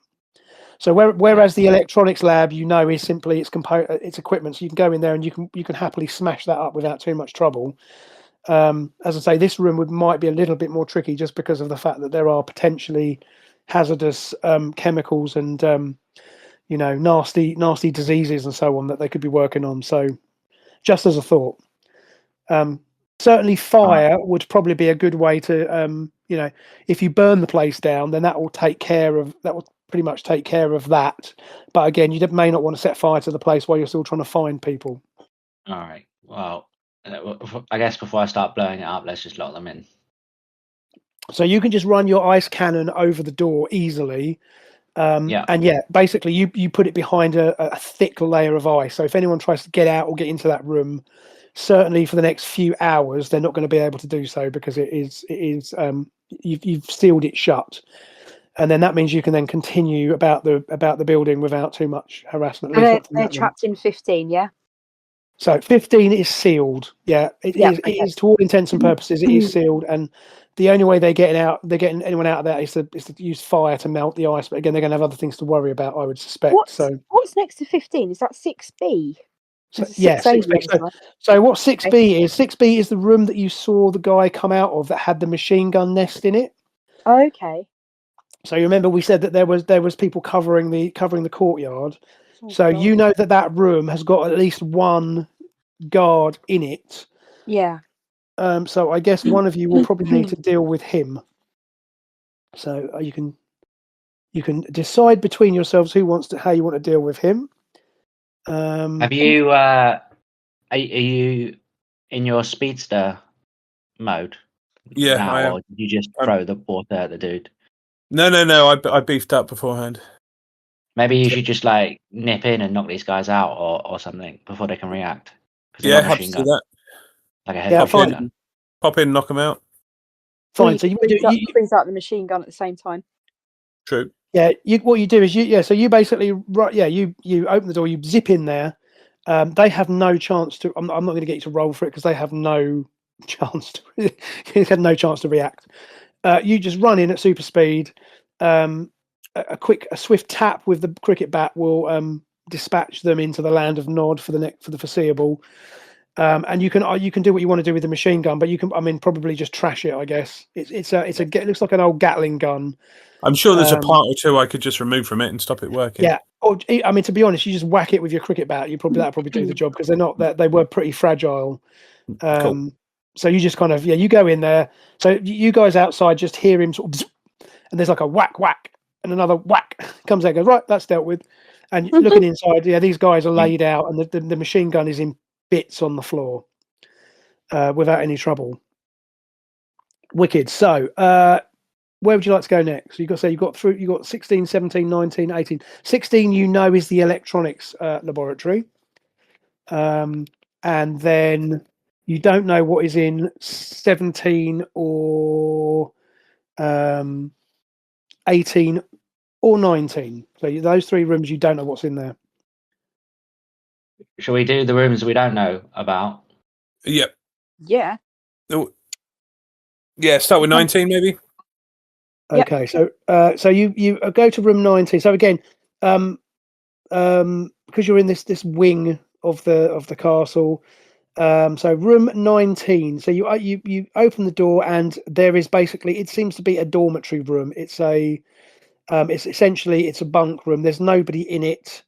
There's a couple of beds which are made. They're kind of made neatly, so like in a military style. They've obviously been made properly. But there's nothing in the room. There's literally two beds. There's a chair, and that's it. Nothing else in there of any interest.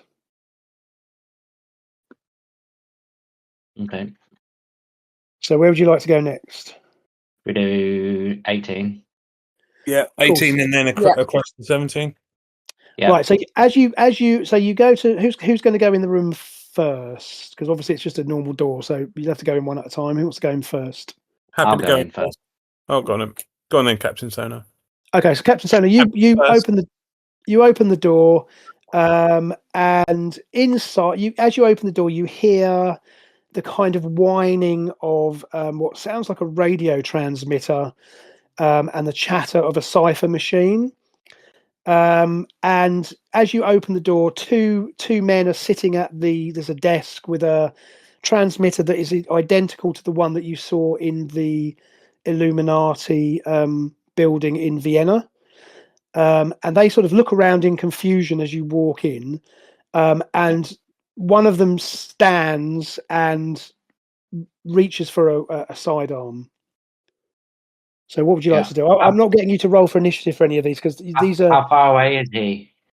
Well, you're inside the room, so it's how big's that room? 1, 2, Not a 3, very big 4, room, 5. is it? 10 meters. A 10-meter room. Hang on, 1, 2, 5. Yeah, so it's not huge. Again, there's quite a bit of there's like equipment in there, so you can reach them easily in a frame. You just enter the room, and you can get to them very quickly. So just tell me how you want to dispatch them, basically. Just gonna go and give them the old pimp slap.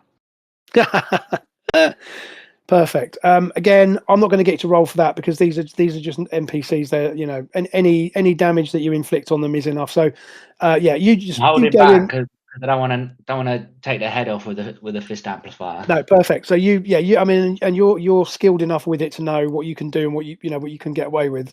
So you go in there and just sort of take them out. You have a quick look around the room, and you find or you see what looks to be the original of the messages that you picked up in Vienna. So you remember those 2 messages that you found. Yeah. And interestingly, however, there is a note which gives you, there's like a daily it looks like a transmission schedule, and you notice that the transmission schedule is signed Nemo, just has one word, Nemo. Well, that's been signed by no one. Very good. But basically, yeah. Other than that, as I say, this is essentially it's the same as the room that you found in Vienna. So it's a transmitter room with a cipher machine. Again, the equipment is of advanced design for this time, so you can only assume that this again has been provided by the futuristic machine. But yeah, you can. I mean, it's up to you if you want to. You can trash the equipment easily. I'm just going to squash it. Yeah, perfect. Yeah, so easily enough, you can do that, no problem. Is it worth having a look around to see if there's any other messages? Well, there were secret messages last time, like hidden away. Yeah, you guys have a look while I smash the radio. Yeah, you don't see there isn't a similar locked cabinet as you saw before, and again, it seems as if they just destroy messages. You can see that they have like I don't want to use the word ashtray, but it's like a bowl, and you can see that there's a significant amount of ash in it. So you suspect that they just, rather than storing them, once they've transmitted or received messages, they just burn them. I mean, we're in Victorian times. They probably are using it as an ashtray as well, right? Yeah, probably using it as an ashtray as well. Yeah. But basically, there is just those few messages that you found, and as I say, there is that mention of Nemo who signed this message schedule. But other than that, you can easily disrupt the machine. A couple of good blows will just smash it to pieces, basically. Yeah. Okay, fine. So you come out of that room, and let's see where we are. So that was room number, what did we say? Number 18. Okay, so you haven't been into room 17 yet, and room 16 is the... Yeah, we're going to do 17. Yes. Okay. So room 17 is it seems to be, actually, you open that door up and there's a strong smell of petrol. And as you look inside, there is what looks like a generator. Like an old, it's actually, it's an old-fashioned generator, but it's obviously a petrol-driven emergency generator. It's not currently operating, but it could be useful as a source of fuel if you want to burn the place, because there are petrol cans. Containers to put the fuel in. Yeah, there's literally petrol cans. There's a couple of large petrol cans, because it just is it's literally a petrol engine. So you pour petrol in it, and so yeah, there's literally 2 canisters of petrol in there. But again, you can come back. You don't necessarily need to carry it around with you, but it's there if it's there for future reference. Okay. Yeah. Right. So you've cleared this area of the building, which is at the front of the castle. You can see the where it says 23 there, 21 there. That's like the ruined tower. So that's what you saw from the front. And so you've cleared this area, so your next obvious option is to head to the other side of the building. So do you want to trash room number 16, by the way, because that was the electronics laboratory? I think while we're doing it, we might as well get on with it. Yeah. Okay, so you go into that room, and if you remember, there's those 2 technicians in the room, and obviously again they they spin around as you come in, but again, one of you can easily dispatch them or knock them out, whatever.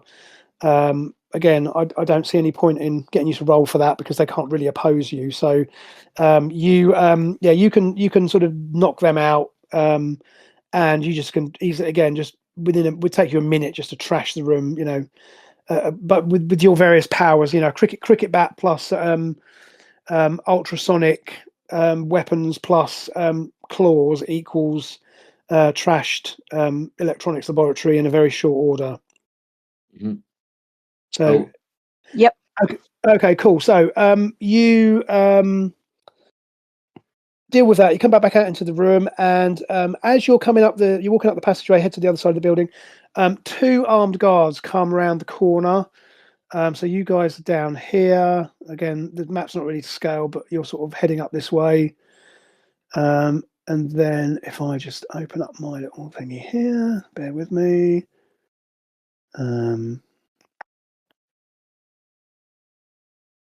Oh, there we go.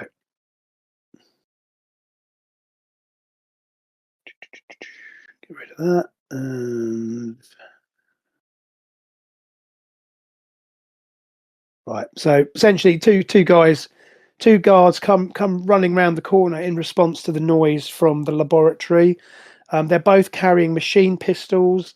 I will get us to roll for initiative for this, just because they are a threat to you with weapons.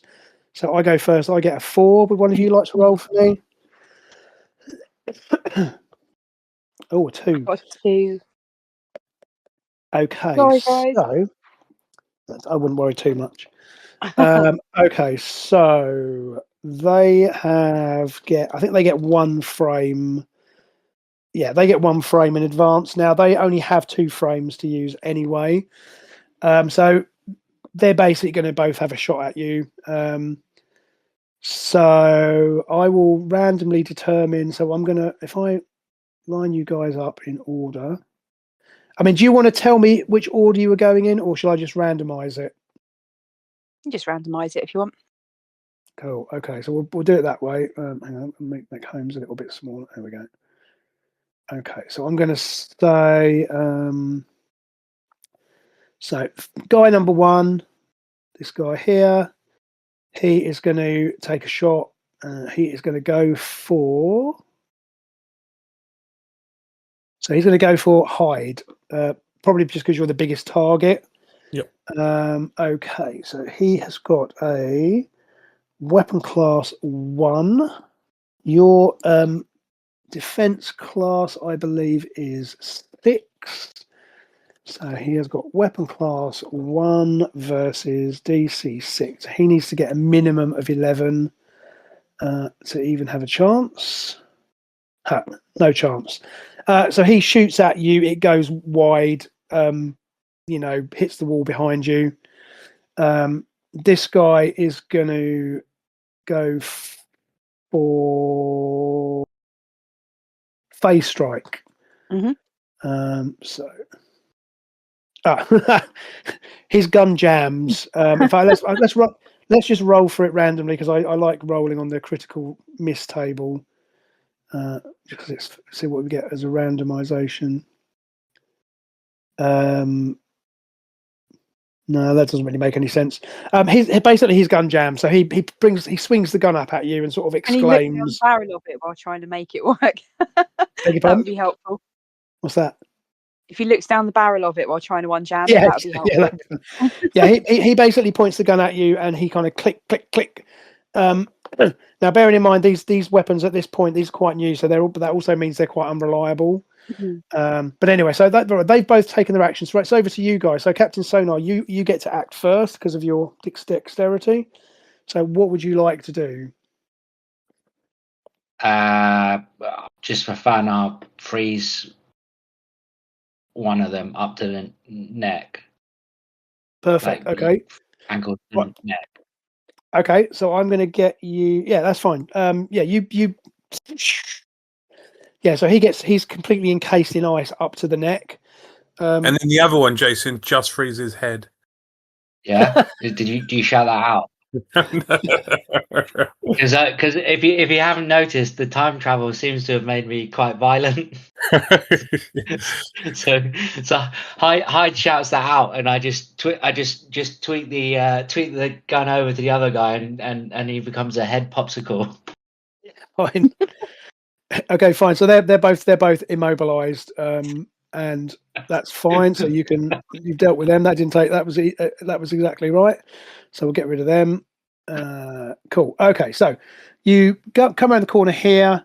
This is the lobby that you were in before, and this takes you out into this area here, which is marked. Let me just double check that. It's number 8, I think. Okay, so that's the thing there. Number 9.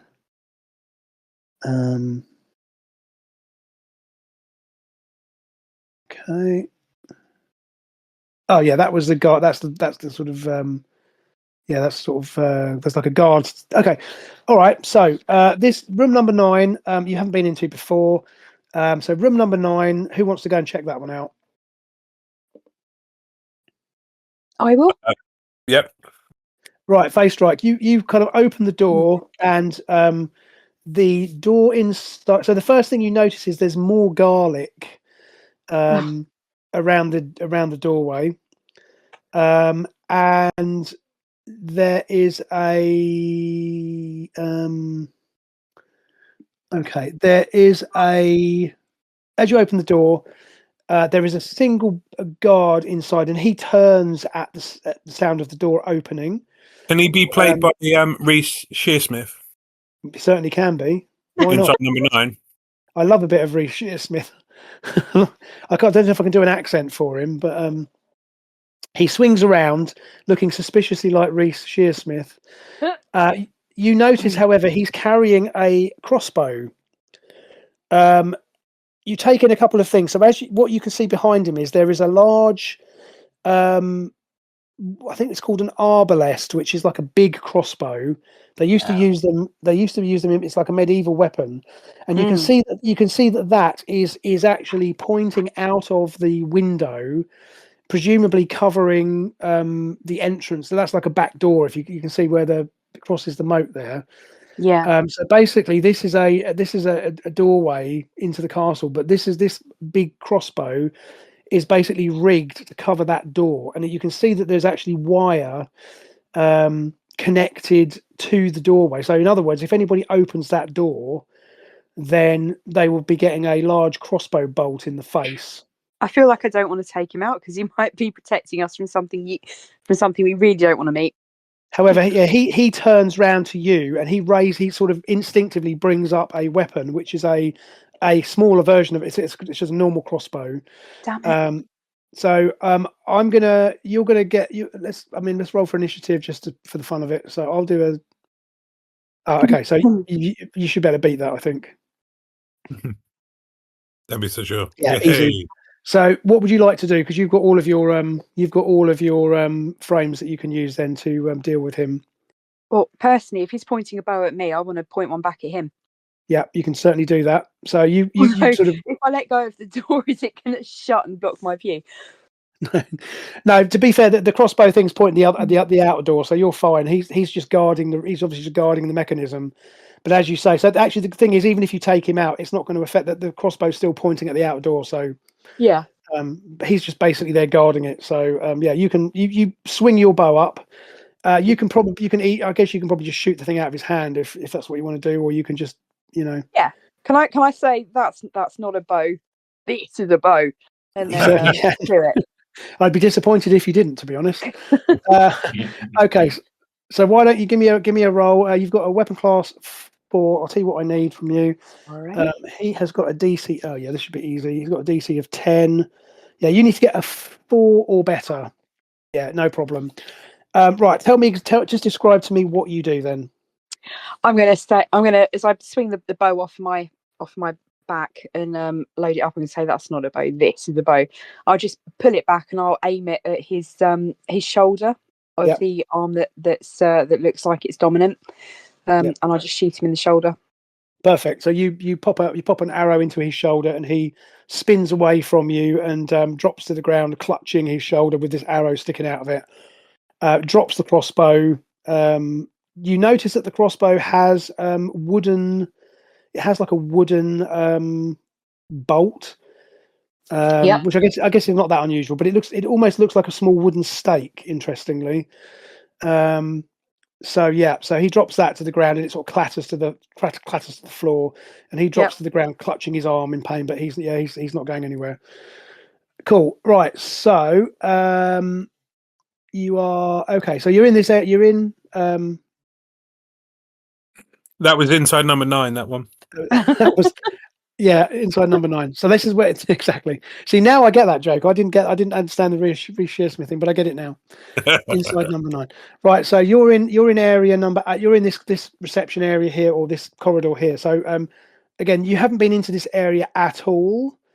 So what would you like to check out first? So you've got 11, 12, 14, 13. And then 6A at the bottom. You can pretty much guess that 6A is going to be the same as the other room over the side with the machine gun watching the courtyard. Yeah. But anyway, so you've got those few rooms there. What would you like to do? I think we come to 11 first of all, don't we? Should we go to 11?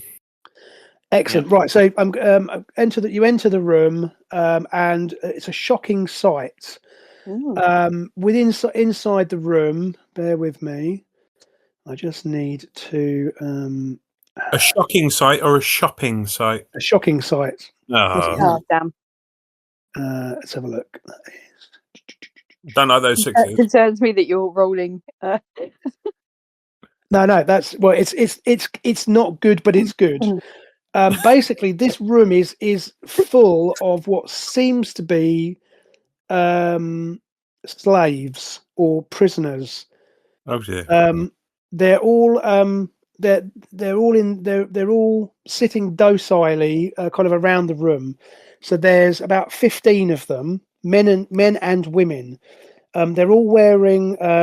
They all give the impression that they've not had a change of clothes in a significant amount of time. So they're all wearing different clothing. Some are wearing sort of evening wear. Some are wearing just normal suits and dresses for the period. They look up at you dully as you enter the room, and you notice that they're wearing metal collars. They're all wearing steel collars, which are fitted, and they have small metal boxes attached to the side of them. And these again strike you as being very anachronistic for the time. Then this looks like some sort of technology that again is not common for Victorian times. And as they look up at you, as I say, they look up at you sort of in fear as you enter the room. Then there is a bit of confusion because they clearly can see that you are not, you are not the people who have obviously been keeping them hostage here. Now Holmes immediately strides to the front of the group, and he starts looking around, trying to see if he can find what he's looking for. And he goes to he finds an older gentleman who's kind of huddled in the corner, and you can see him talking to him. So he seems to have found the scientist that he was sent here to locate. So what would you like to do with these guys? So as I say, they're all wearing these weird metal collars. Can I inspect one of the collars? Do they look like they need a key to remove them, or is there? So basically, you have a look at one of the collars. I guess probably one of you, keeps an eye out and just in the corridor outside. But that you suspect that this has got some sort of. It's definitely got advanced circuitry in it. If you look at it closely, you can see this is obviously of advanced design. You also suspect that small box might contain some form of explosive. You're certainly not a scientist, but you don't like the look of it. You can get Captain Sonar to take a look. Obviously, he's much more technologically minded. Yeah, and maybe Holmes as well. Can Holmes have a look at one of, because they're all wearing collars, right? Yeah. So Holmes is doing the same. You see that he's whipped out his magnifying glass, and he's inspecting the collar that's fitted around this chap's neck. But interestingly, all of these people are very docile. So even if you try and talk to them, they just don't reply. Right. They're clearly under some form of control. They sort of shuffle away from you because they're as I say, they're obviously frightened, but they don't answer you. They certainly don't resist if you move them. And if you're trying to look at these collars, they're not resisting you. They just kind of docilely sit there. So Captain Sonar, you have a look at it, and you take a minute to investigate, and you agree that there is some form of an explosive. So you suspect that if the device is removed without proper care, then it will either it will explode, and obviously that won't be good for the person wearing it. And you suspect this might be a means of keeping these people. Well, I mean, you're not quite sure why they're being so docile, but one would assume that this is a way of keeping these people here, because obviously if Yeah. they've got explosives around their neck, then you assume they can probably be detonated. But yeah, so you can probably you figure that you can probably disarm them, but it'll take you a what you need to spend a bit of time just looking at it. So it might be that why don't I disarm them and you guys go and check out the other rooms, because there's more rooms to check, right? Yeah, sure. Okay. So right. So fine. So Captain Sonar will I think Holmes will stay with Captain Sonar. Yeah, as my lookout, watching the door. So I'm just going to say it's going to take you a couple of minutes. Your knowledge is such that you'll be able to disarm them safely, but it's going to take you time. Like I say, you take a couple of minutes on the first one just to make sure you understand what you're doing. And actually, after a bit of investigation, you find that it's actually not as complicated as it looks. What you think you can do? You think that you can actually use your ultrasonic device, your gauntlet, ultrasonic gauntlet. Actually, you can tune your ultrasonic gauntlet to actually disarm the devices, to basically render them inert. So you should be able to actually disarm a number of them. So you can make some adjustments to your equipment, and then you can sort of shoot your gauntlet at them, and it will actually if you get the frequency right, it will basically essentially trash the circuitry inside, so then they can just be removed. Cool. So you will do that whilst with Holmes's help, whilst the other two go off and check out the other room. So right, guys. So you check in room 12, and room 12 is more of the same. It's more of these guys, more of these slaves. Exactly the same. There's only about 8 of them in there, but it's exactly the same situation. They're wearing the same collars, the same docile appearance. Do they seem healthy other than just being really, really subdued? I beg your pardon? Do they seem healthy enough? They seem underfed. They seem, but they certainly. I mean, they're basically healthy, but they seem to be suffering from malnutrition. And again, do they have any water that within reach, or can we give them anything to help them? There is water in the sort of dormitory rooms. There is water. Okay, so they've got access to it. But basically, they're not being very well fed. Whoever's feeding them is not doing a great job. But they seem. I mean, they seem to be, as I say, they seem unnaturally docile. But that seems to be a function of the control collars rather than their general health, if that makes sense. And obviously some of them have been here longer than others, because from speaking to Holmes that there's been these disappearances across Europe for some time. So it may very well be that some of them have been here longer than others, but now that Captain Sonar's on the case, you should be able to get those collars off them. Before we do that, though, do we have any way of communicating with them? With who? With the slaves? The robot speaks whatever language we need him to speak. But can we just use the robot to try and just make sure that they are actually friendly and not? Yeah, you can speak to them, but they just don't really respond to you. They're just, as I say, they're just kind of almost like it's almost like they're asleep. They're kind of completely docile. You don't know what will happen when you take the collars off, but most of them seem to be advanced. Most of them seem to be of old. They're older as well. So although there's men and women, they seem to be all, I won't say elderly, but they're all older men and women. Yeah. And again, as far as you know, these are all scientists who've been various disciplines that have been captured. So you don't expect any of them will pose you a threat. But obviously you can deal with them as you go through. Now, interestingly, one of them. So you're in room 12. We said so. Yeah. Okay. So as you're looking at them, one of them strikes you. So it's a woman, and she's actually younger than most of the rest of the occupants. And she looks quite pallid. Her skin looks quite pale. So like I say, some of the others look quite haggard, but she's younger, but she looks quite pale. Her skin almost looks a bit translucent. And as you look at her, you notice that her teeth seem to be slightly enlarged. She looks at you docilely, the same as the others. But that kind of strikes you as being a little bit worrying. But we'll come back to her, because again, she's at the moment she's got one of these collars on. And if you think to check her in a mirror, then she is visible in the mirror. Yeah.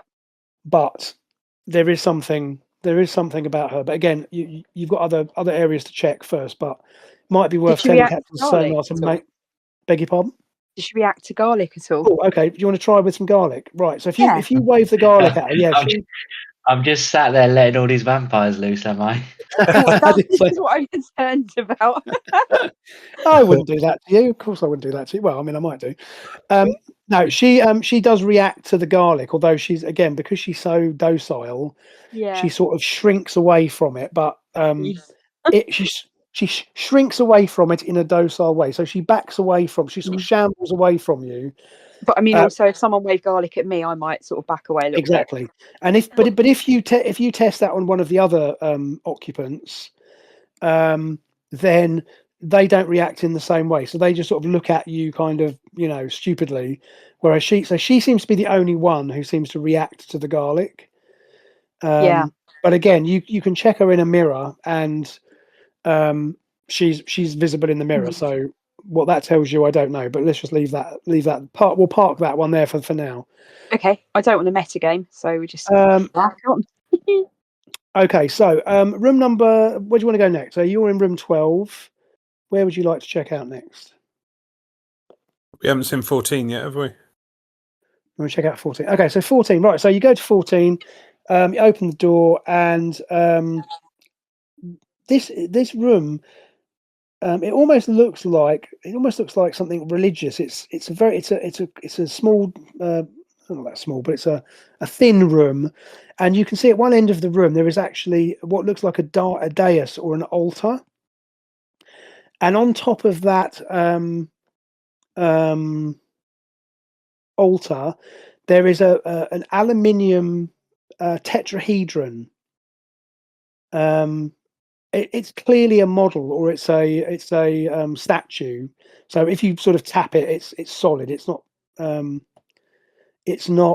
doing anything, but it looks anachronistic. And in front of the dais, there's an altar. There's like a crude altar has been made, and there's the body of a dead cat sitting on this altar. Oh. And around the wall, there's murals which show a tetrahedron similar to the model on the altar, floating in the air, and you can see that there are there's various images around this wall, which are showing this tetrahedron device floating in the air, and there's like beams of energy coming out of it. And you definitely get the feeling that this is some sort of it's almost like a shrine, like a religious. It feels religious, but you don't recognise the device. Can I just ask which of you has got Benji with you, if any of you? Holmes, maybe. So Holmes has got. That makes sense. So he's not in the room to react. But basically, like I say, this tetrahedron just looks weird. But it's the one on the altar is clearly, it's like I say, it's a model. It's not, you can tap it and it's metal clearly, but it's a solid piece of metal. But yeah, this room is a bit weird. Like I say, you definitely get the feeling that it's almost like a shrine or an altar or a temple even.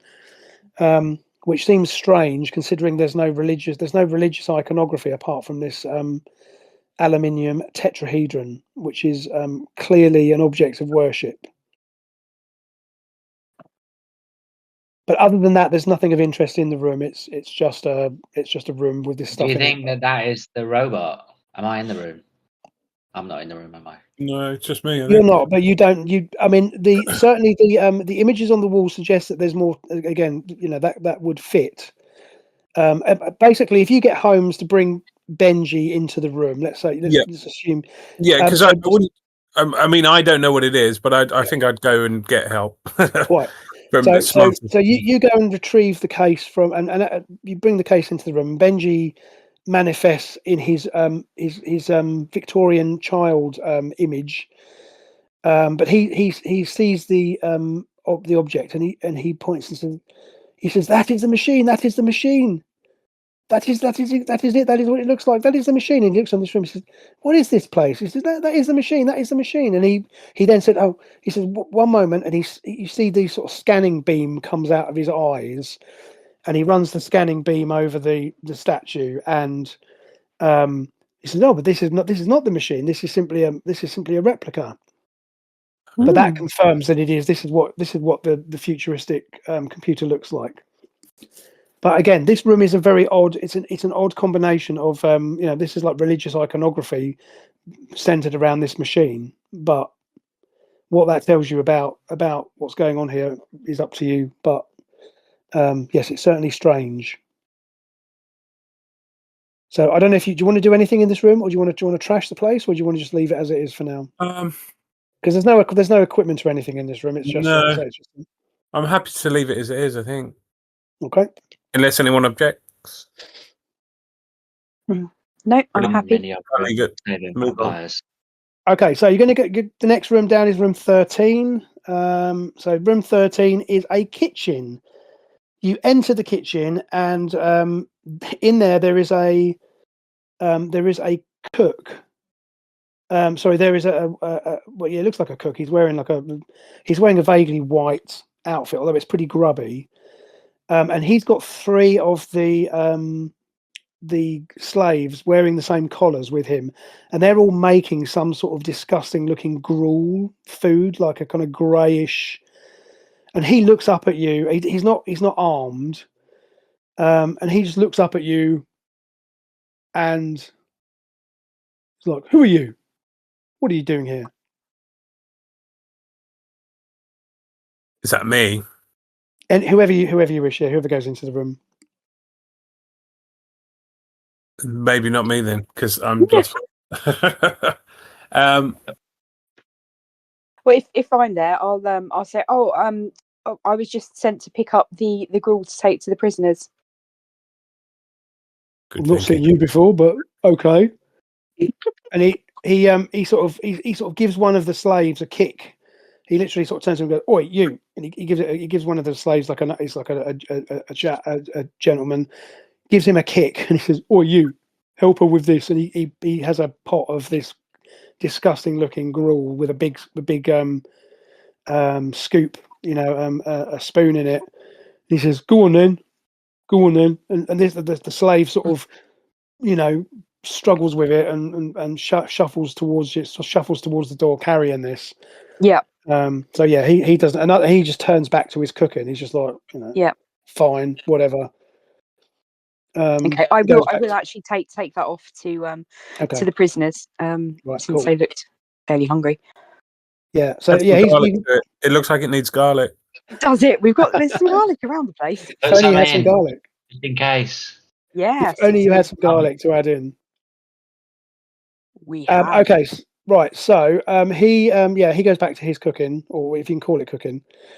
And then the final room on this floor is as we suspected, as you said before, it's a similar room to the one you saw on the other side. Again, I'll assume one of you just goes in there and deals with that guy, because again, he's just sitting there this guy's just sitting there. He's literally playing solitaire, he's got like a deck of cards, and he's kind of just pretty bored, just sitting there kind of flipping cards over. One of you can easily enter the room and deal with him pretty quickly. Now you have so you've pretty much cleared that level. Now you haven't seen Frankenstein since he locked you in that room. now as I say, the only if you look on the map, you can see to the north of there is another area. And as I say, you've pretty much cleared out this. You've been through all the areas of the castle that are for you to explore.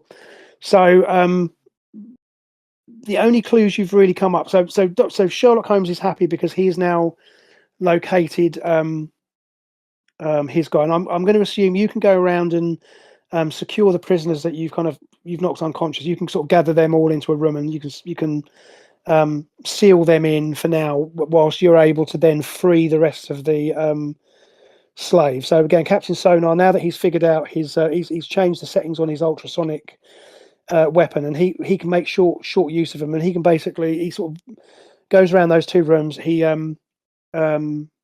uses the beam to essentially fry the electronics inside the collars, and then you're able to then easily just remove the collars. And as the collars are removed, the slaves begin to come back to some form of awareness, although they're all very disoriented and shaken.